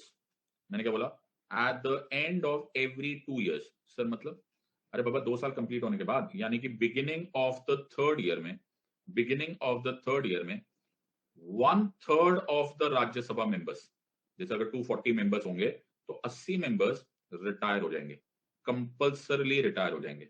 Are you understanding this और नॉट। सबको समझ में आया या नहीं समझ में आया। ओके, तो मेरी बात ध्यान से सुनो। ये कौन है, ये है ओल्ड मैन। अच्छा, ये कौन है, मिडिल ए मैन। और ये कौन है, ये यंग है। ओके, मतलब क्या है, समझने की कोशिश करो। तो ओल्ड मैन ने राज्यसभा कब ज्वाइन की थी सर, ओल्ड मैन ने राज्यसभा ज्वाइन की थी 2016 में, फिर 2016 और 17 यहाँ पे रहा, फिर 2019 एंड 20 यहाँ पे रहा। ओके, और 2021 एंड 22 यहाँ पे रहा। ओके, तो हम क्या बोलेंगे, हम बोलेंगे फर्स्ट 1/3, सेकेंड 1/3, थर्ड 1/3। तो 2 साल यहां मान लो, 2 साल यहां मान लो, 2 साल यहां मान लो। सबको समझ में आया। तो एक आदमी है जिसने राज्यसभा पहले 2 साल यहां भी काट लिए, फिर 2 साल यहां भी काट लिए, फिर यहां पे भी काट लिए, तो इसके टोटल कितने हो गए सर, 6 साल। Are you understanding. So 1/3 of Rajya Sabha लोग होंगे जिन्होंने 6 साल काट लिए होंगे, ये लोग कंपल्सरीली रिटायर हो जाएंगे। ओके, अब ध्यान से सुनना, जब ये लोग रिटायर होंगे तो ये जो येलो वाले लोग हैं, ओके, इनके अभी तक 4 ही साल पूरे हुए। Are you understanding this part. और ऐसे टाइम पे बिल्कुल जवान लोग हैं जो लोगों ने अभी तक राज्यसभा केवल 2 साल ही कॉपी किया। आर यू अंडरस्टैंडिंग दिस और नॉट। सबको समझना है। तो कोई से 2 साल अभी तक उसका पूरा हुआ है राज्यसभा में, किसी का 4 साल पूरा हुआ है और किसी का 6 साल पूरा हुआ है। सर 1/3 मेंबर्स राज्यसभा में 6 साल पूरे करके बैठे हुए, इनको हम रिटायर कर देंगे, तो 80 मेंबर्स मान के चलो चले गए, चोलेगा छो गए। आर यू अंडर, हो राज्यसभा 240 का था सर, 160 का हो गया, कोई बात नहीं। हम लोग फोन करेंगे किसको, सारे स्टेट्स को जिनकी विधानसभा के मेंबर्स यहां से रिटायर हो गए, और उन यूनियन टेरिटरीज को भी जिनके विधानसभा के मेंबर्स रिटायर हो गए। उनको बोलेंगे बाबा तुम्हारे मेंबर्स रिटायर हो गए बाबा। ओके, तुम क्या करोगे, तुम लोग फ्रेश इलेक्शन करो। ओके, तो ये लोग फ्रेश इलेक्शंस करेंगे जैसे आजकल चल रहा है या हो चुका है। फ्रेश इलेक्शंस से वो जो 1/3 मेंबर्स है इनको रिप्लेस कर दिया जाएगा। आर यू अंडरस्टैंडिंग दिस और नॉट? तो 80 ब्रांड न्यू मेंबर्स आएंगे। Are you understanding this part? So अब ये होंगे ब्रांड न्यू मेंबर्स, ये हो जाएंगे अगली पड़ाव के लिए रेडी, ये हो जाएंगे अगली पड़ाव के लिए ready. Everyone has understood this और नॉट? सबको समझ में आ रहा है या नहीं? इन अदर वर्ड्स, कभी भी राज्यसभा के मेंबर्स और Rajya Sabha as a whole dissolve नहीं होता, इनमें सिर्फ ऐसा चर्निंग होती रहती है। आर यू अंडरस्टैंडिंग दिस पार्ट? जो सबसे पुराने मेंबर्स हैं वो रिटायर होते जाएंगे और नए मेंबर्स उनको रिप्लेस करते जाएंगे। आर यू अंडरस्टैंडिंग दिस और नॉट? सबको समझ में आ रहा है या नहीं समझ? Sir sir sir sir sir sir हमारे मन में ना, जब आप पढ़ा रहे होते हैं ना, काम की बातें हमको याद आए ना आए, लेकिन अपन को है ना सर, बेकार की बातें बहुत सारी याद आती है। तो हम बहुत क्यूरियस आदमी है। ओके, क्यों सर? ये जो 1/3 है, ये तो हम समझ ही गए, लेकिन सर ये बात बताओ ना कि जब पहला राज्यसभा बना होगा, फर्स्ट राज्यसभा बना होगा, ऐसा बहुत सारे लोगों के दिमाग में ये सब बातें ज्यादा आती है, पढ़ाई लिखाई में ज्यादा नहीं होती, उनको लगता है कुछ ना कुछ तो गलती निकाल के दिखाएं। ओके, ये ट्विटर के वक्त है, ट्विटर वक्त बोलते हैं इनको। सो ये जो है, ये जो फर्स्ट राज्यसभा बैठी होगी, वहां तो सर कोई ओल्ड नहीं है, कोई मिडल नहीं है, कोई यंग नहीं है, क्योंकि सबने साथ में शुरू किया था, है ना? तो फिर किसको रिटायर किया होगा पहली बार? तो बेटा तब ना, क्योंकि सब लोग सेम ही लेवल पे स्टार्ट किए थे, तो सेम ही टर्म था, तो किसको ओल्ड माना जाए, किसको मिडिल माना जाए, किसको यंग माना जाए, किसका 6 साल माना जाए? तो हम लोगों ने ऐसे एक लॉटरी सिस्टम निकाला, बोला जिनका नाम आ गया इस लॉटरी में, उनको हम मानेंगे कि उनका टाइम टू रिटायर आ गया है, तो वो 1/3 रिटायर माने जाएंगे। Are you understanding? तो फर्स्ट राज्यसभा के लिए एक लॉटरी निकाली गई थी, ताकि ये 1/3 रिटायर है और ये साइकिल शुरू हो। Are you understanding this part? तो अब मैंने तुम्हारा बेकार के डाउट्स को हैंडल कर लिया, तुम्हें ये कोई क्वेश्चन नहीं आएगा। लेकिन हमारे बीच में ऐसे बहुत सारे लोग हैं जो नमकूल है, जिनको कुछ करना वरना नहीं है, उनके दिमाग में सिर्फ यही सब घूमता रहता है, तो मैंने सोचा ये भी सेटिस्फाई कर दूं। Everyone has understood this or not? Suppose, all right sir.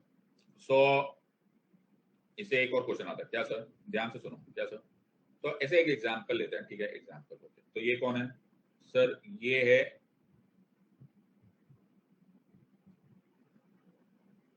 Aspirant. बोला मेरे भी दिमाग में आया। बेटा हर टाइम कन्फेशन नहीं करते, ओके? चुप रहना भी एक अदा होती है, ओके? ऑलराइट, तेरे को मैं कोई तारीफ तो करने रहता, चुप भी रहना होता है, तो चुप रहना भी एक अदा होती है sir. Okay sir, alright, okay sir, okay, आगे चलते हैं। ऑलराइट, सो सर मान के चलो ये येलो मैन है। कौन है सर? ये येलो मैन है। अच्छा सर, ये कौन है सर? Yellow man. तो येलो मैन का टोटल टर्म कितना होगा सर? 6 साल होगा सर, पीछे पड़ गए आप। अच्छा, तो इसने 2 साल पूरे कर लिए, ओके। फिर 3.5 साल हो गए, ओए होए, और फिर कुछ हो गया। क्या हो गया सर? अब कुछ भी हो सकता है, ओके? खुदा ना खास्ता डेथ हो जाए, ओके? किसी वजह से रेजिग्नेशन देनी पड़ जाए, ओके? माल हो जाए। I hope you are understanding, okay? अच्छा, हाँ हाँ सर, सबको समझ में आया कि नहीं? हाँ सर, बिल्कुल। तो पल्ले पड़ा कि नहीं? हाँ सर, ओके। सो डेथ हो जाए, रेजिग्नेशन हो जाए, कोई डिस्क्वालिफिकेशन हो जाए, या फिर तुम्हारी लॉटरी लग जाए, तुम लोकसभा का चुनाव जीत गए हो, या पता चले तुम्हें प्रेसिडेंट ऑफ इंडिया बना दिया, ऐसा कुछ हो गया, कुछ भी हो सकता है। आइदर वे सानू की मतलब, क्योंकि सर यहाँ पर वैकेंसी तो हो गई ना सर? क्या हो गई सर? वैकेंसी तो हो गई ना, एक सीट तो खाली हो गई ना। आपने बोला था परमानेंट हाउस है, आपने बोला था कांस्टेंट नंबर रहेगा, है? नंबर तो कम हो गया, समझते नहीं हो? येलो मैन कहाँ से आया सर? येलो मैन ना सर बिहार के एमएलए ने इलेक्ट करके भेजा था, तो बिहार फोन किया जाए, हेलो बिहार विधानसभा, यस, या तुम्हारा एक बंदा जो था ना, ओके, उसकी है ना कैजुअल वैकेंसी हो गई है। क्या हो गई है मेरे बच्चे? सर कैजुअल वैकेंसी हो गई है। क्या हो गई है? कैजुअल वैकेंसी हो गई है। Are you understanding? तो इसका टर्म ओवर नहीं हुआ, लेकिन इसकी सीट वेकेंट हो गई है। पल्ले पड़ रही है? नहीं पल्ले पड़ रहा? हाँ सर, सब कुछ। फिर क्या हुआ सर? बिहार विधानसभा को बोला गया कि तुम्हारा बंदा कम है, तो तुम क्या करो, ये तुम्हारे विधानसभा ने इलेक्ट करके भेजा था येलो मैन को, अब इस येलो मैन को रिप्लेसमेंट के लिए एक फ्रेश इलेक्शन कंडक्ट करो और अपन को ये नंबर वापस भेजो, ताकि ये नंबर परमानेंट रहे, कांस्टेंट रहे। ओके, तो ये न्यू मेंबर आया। सवाल ये पैदा होता है कि ये जो न्यू मेंबर है, इसका टर्म क्या होगा? What will be the term of the new member who has replaced casual vacancy? Okay, sir इसका आंसर हो सकता है A, 3.5 years। ना सर, 3.5 years नहीं सर, 6 में से 3.5 माइनस करो, 2.5, कुछ भी बोलो सर। सर कुछ भी बात है, मैंने भी तो उतनी ही मेहनत करी है जितने में पहले वाले में, पूरा 6 years लूंगा मैं। ओके, और D है कि ना सर, सिर्फ आधा साल और हाफ ईयर, ओके, जब तक कि ये वाला सेकंड कैटेगरी नहीं खत्म होती तब तक ही उसको रखा जाएगा। तो 3.5 years, 2.5 years, 6 years या फिर half year. Everyone has understood this और नॉट? सर आंसर दो, और तुम्हारा आंसर आ रहा है अब।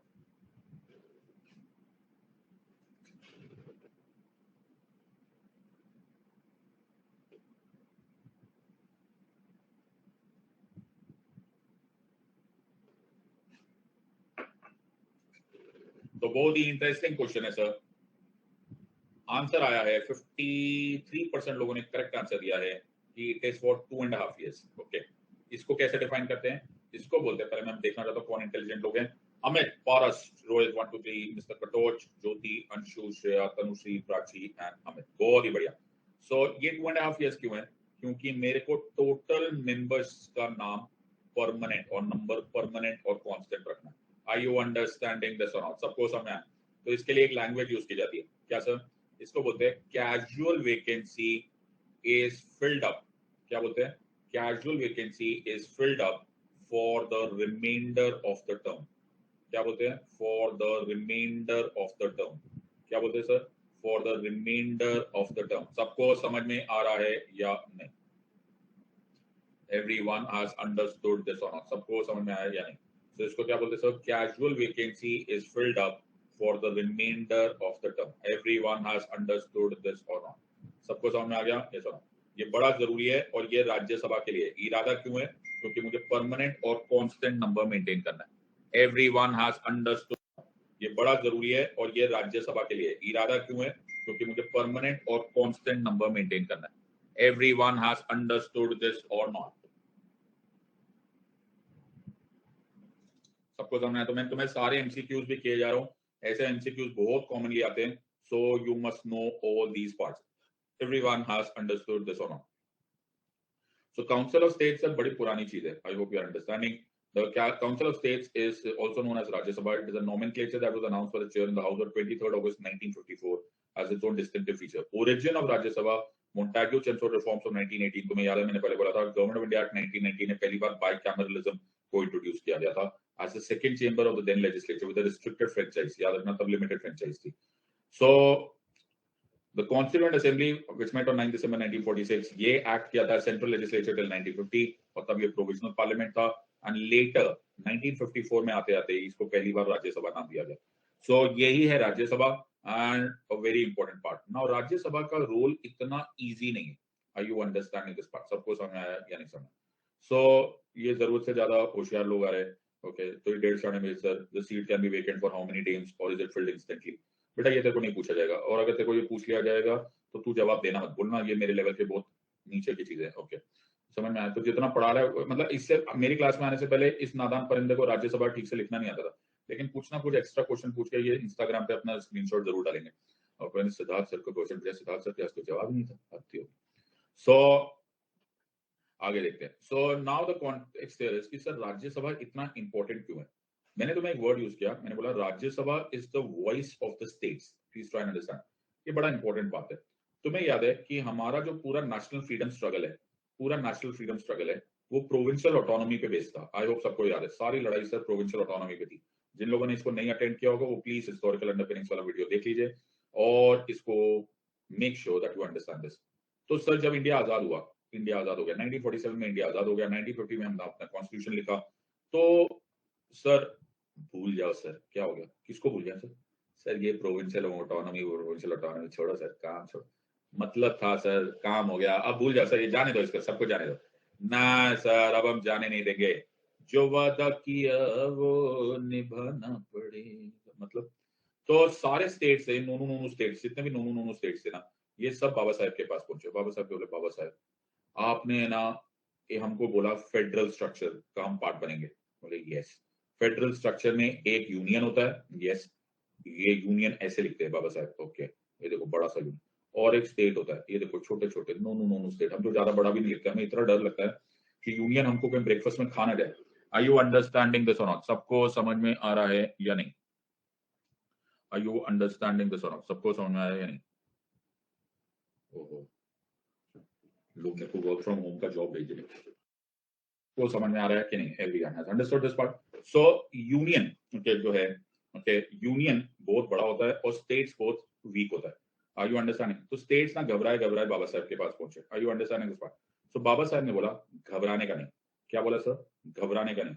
यूनियन कोई फैसला कर नहीं सकता, यूनियन कोई फैसला कर नहीं सकता जब तक वो तुम्हारी आवाज सुन न ले। Are you understanding this or not? Rajya Sabha will represent the spirit of federalism. Are you understanding this or not? सबको समझ में आया या नहीं? राज्य सभा will represent the spirit of federalism. Union parliament सुन, जब तक तुम्हारी आवाज नहीं सुनेगा, जब तक राज्यसभा की आवाज नहीं सुनेगा, तब तक वो कोई फैसला नहीं ले पाएगा। इसीलिए मैंने लिखा है article 79 consist of Lok Sabha, Rajya Sabha and the president. Rajya Sabha को सुने बिना तुम्हारा पार्लियामेंट फैसला ले नहीं सकता। Rajya Sabha that is why represents federalism, and federalism इतना जरूरी है कि हमने इसको basic structure doctrine of the constitution of India माना है, और इसका यही मतलब है कि राज्यसभा को कभी अबॉलिश नहीं किया जा सकता। आर यू अंडरस्टैंडिंग दिस और नॉट?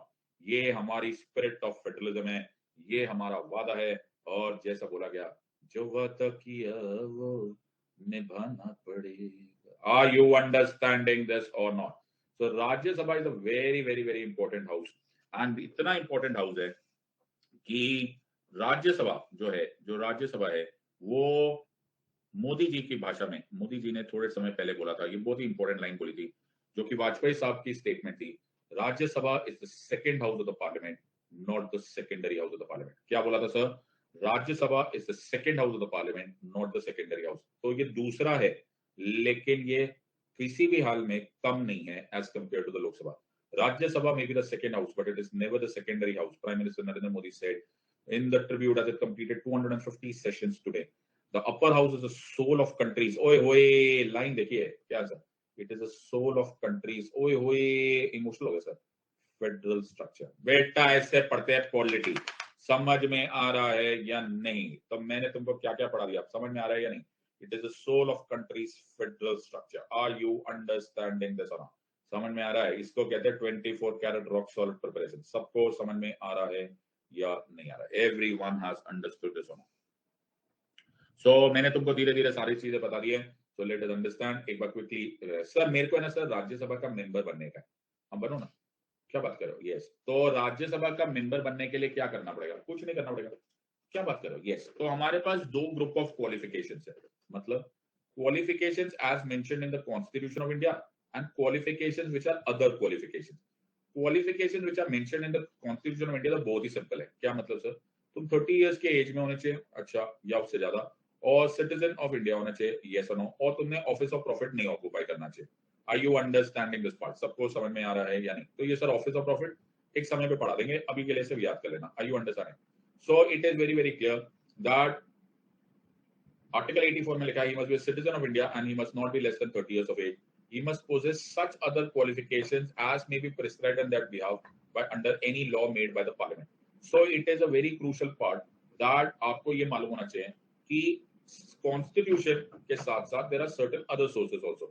जैसे आर्टिकल 102 ऑफ द कॉन्स्टिट्यूशन बोला जाता है, you should not be occupying any office of profit, you should not be of unsound mind, you should not be an undischarged insolvent, मतलब तुम bankrupt, दिवालिया घोषित हो रहे हो, you should, और तुम अगर सिटीजन ऑफ इंडिया नहीं रहे या फिर किसी और law made by the parliament के अंदर तुम डिस्क्वालीफाई हो जाओ तो तुम दिवालिया घोषित हो रहे हो। you should, और तुम अगर सिटीजन ऑफ इंडिया नहीं रहे या फिर किसी और law made by the parliament, जैसे representation of peoples act of 1951 है, okay, representation of peoples act of 1951 में अगर तुम डिस्क्वालीफाई हो गए तुम ऑटोमेटिकली तुमको राज्यसभा से भी निकाल देंगे। Are you understanding this or not? Everyone has understood. इसके साथ साथ एक और इम्पोर्टेंट पार्ट है, दैट इज कि अगर तुम एंटी डिफेक्शन लॉ के अंदर डिस्क्वालीफाई हो जाओ, ओहो, तो भी हम तुमको राज्यसभा का मेंबर नहीं रहने देंगे। Are you understanding? तो these are the various grounds of disqualification. तो एक हो गया क्वालिफिकेशन, एक हो गया डिस्क्वालिफिकेशन। क्वालिफिकेशन सिंपल, कि भैया तुम 30 ईयर्स के जो होना चाहिए उससे ज्यादा होना चाहिए या सिटीजन होने चाहिए, और ये सारी तुम्हारी डिस्क्वालिफिकेशन है जो आर्टिकल 102 ऑफ द कॉन्स्टिट्यूशन में दिया हुआ है, not only with regards to Rajya Sabha but also with regards to Lok Sabha. Are you understanding this और नॉट? सबको समझ में आ रहा है या नहीं? सर राज्यसभा जो है इसमें मैंने तुम्हें ये सारे बता दिया है। Every member of Rajya Sabha enjoy the term of 6 years, 1/3 of its members retire after at the end of every 2 years. ये लाइन ध्यान से रखना, at the end of every 2 years.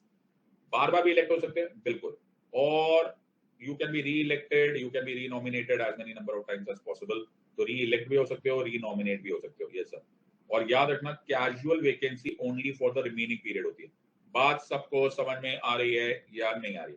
मैंने तुम्हें सब कुछ ही पढ़ा दिया सर, फिर तुम चैंपियन ही हो जाए। Are you understanding? इससे क्या होता है, system of election ensures continuity in the working, ताकि ये कांस्टेंट नंबर मेंटेन रखे। Rajya Sabha is not subject to dissolution. भाई ये तो टॉप तो नहीं कर दोगे, हद ही होगी ये यार, हद ही होगी। ओके, तो जब तुम टॉप कर जाओगे तुम्हारा इंटरव्यू लिया जाएगा, और इंटरव्यू में पूछेंगे तो क्या बोलोगे कि तुम्हारी टॉप करने में सबसे ज्यादा कंट्रीब्यूशन किसकी है? ओके, सबको समझ में आ रहा है या नहीं? सो तुम्हें, I hope you are understanding. ऐसे ही होता है elections. Okay, election commission of India announce करता है, हर स्टेट से इलेक्ट होता है, so on and so forth. Everyone has understood this और नॉट? सबको समझ में आ रहा है या नहीं? पल्ले पड़ेगा या नहीं पड़ेगा? सो सर एक प्रॉब्लम है, राज्यसभा काम कैसे करेगा? बेटा राज्यसभा के भी अपने रूल्स है, अपने कायदे है, अपने कानून है। उसका काम करेगा according to rules of procedure and conduct of business. तो इसको बोलते हैं ROPCOB। अच्छा, तो राज्यसभा के अपने rules of procedure and conduct of business है। ओके, और ये बड़े आराम से मिल जाएंगे तुम्हें। तुम राज्यसभा की वेबसाइट पे जाओ, उसमें PDF डाउनलोड कर लो, rules of procedure and conduct of business. सिर्फ 1200 पेजेस है, आराम से पढ़ते रहना। सर हद हो गई है यार, मतलब हम क्यों पढ़ेंगे? नहीं, मतलब हो सकता है ना किसी को बहुत ज्यादा एक्स्ट्रा टाइम हो तो तुम पढ़ भी सकते हो। Are you understanding this part? सबको समझ में आ रहा है या नहीं? सिर्फ 1200 पेजेस है। हाँ, सिर्फ 1200 पेजेस का PDF है, डाउनलोड करो बिंदास और पढ़ना स्टार्ट करो। सर मतलब रहने देते हैं। ओके, ऐसा लग रहा है कि आप कटाक्ष बाण मार रहे हो। नहीं नहीं, मैं तो ऐसा प्यार से हम्बल। Are you understanding? इसको बोलते हैं rules of procedure and conduct of business. सबको समझ में आ रहा है या नहीं? Alright sir, okay sir. तो सर ये rules of procedure and conduct of business in the council of states ये मेंटेन करना बड़ा जरूरी है। और शाम की क्लास में हम यहाँ से स्टार्ट करेंगे कि राज्यसभा के प्रिसाइडिंग ऑफिसर्स का रोल क्या होता है। तो हम समझने की कोशिश करेंगे चेयरमैन क्या करते हैं, और वाइस चेयरमैन क्या होते हैं, और डेप्यूटी चेयरमैन क्या कर रहे हैं, and so on and so forth. Are you understanding this और नॉट? सबको समझ में आ रहा है या नहीं समझ में आ रहा है? एवरीवन हैज अंडरस्टूड दिस और नॉट? तो आज शाम को भी क्लास है? हाँ सर, हमारी शाम को भी क्लास है। एवरीवन हैज अंडरस्टूड दिस और नॉट? पल्ले पड़ गया या नहीं? Very good. सो बहुत ही इंपॉर्टेंट जो क्वेश्चन आते हैं वो ऐसे क्वेश्चन आते हैं। सो क्वेश्चन आते हैं importance of Rajya Sabha. It represents federalism. It is the second house and not the secondary house of the parliament. Are you understanding this part? So this is the entire context. Okay, वो बोले sir class कहाँ पे है? बेटा आज ना लाल किले से लेंगे। ओके, आज लाल किले पे बैठूंगा और वहां से लूंगा। ओके, ऑलराइट, आज लाल किले से लेंगे, कल कल गेटवे ऑफ इंडिया से लेंगे। ओके ठीक है सर। और समुद्र के किनारे, ओए होए, परसों सर गोवा चलते हैं। ओके सर, ठीक है, ऑलराइट। तो क्लास कहाँ पे है? क्या क्वेश्चन है बेटा? मतलब तुम ऐसा क्वेश्चन पूछते टाइम बेहोश कैसे नहीं होते? तुम च्यवनप्राश के सैंडविच खाया करो। ओके सर, तो इसीलिए मैं तुम लोगों को बोल रहा था कि कृपा करके टेलीग्राम ज्वाइन कर लो। ओके, और अनअकैडमी का ऐप डाउनलोड कर लो, ये तो मैंने लिखा हुआ है तुम्हारे लिए। Join Telegram channel and Unacademy app for updated information. Are you understanding this point? बहुत बढ़िया सर, ऑलराइट, सबको समझ में आ गया? So I will see you tonight. वैसे आज गवर्नेंस की भी क्लास है, और आज गवर्नेंस की क्लास में कुछ गेला गया। तो आज हम salient features of the constitution को कंटिन्यू करेंगे। सोर्सेज ऑफ द कॉन्स्टिट्यूशन हमने खत्म कर दिया है, फेडरलिज्म हमने खत्म कर दिया है, रिजर्वेशन पॉलिसी एंड प्रोविजन हमने खत्म कर दिया। आर यू अंडरस्टैंडिंग दिस और नॉट? सबको समझ में आ रहा है? मैं ट्विंकल ट्विंकल लिटिल स्टार से पढ़ा रहा था।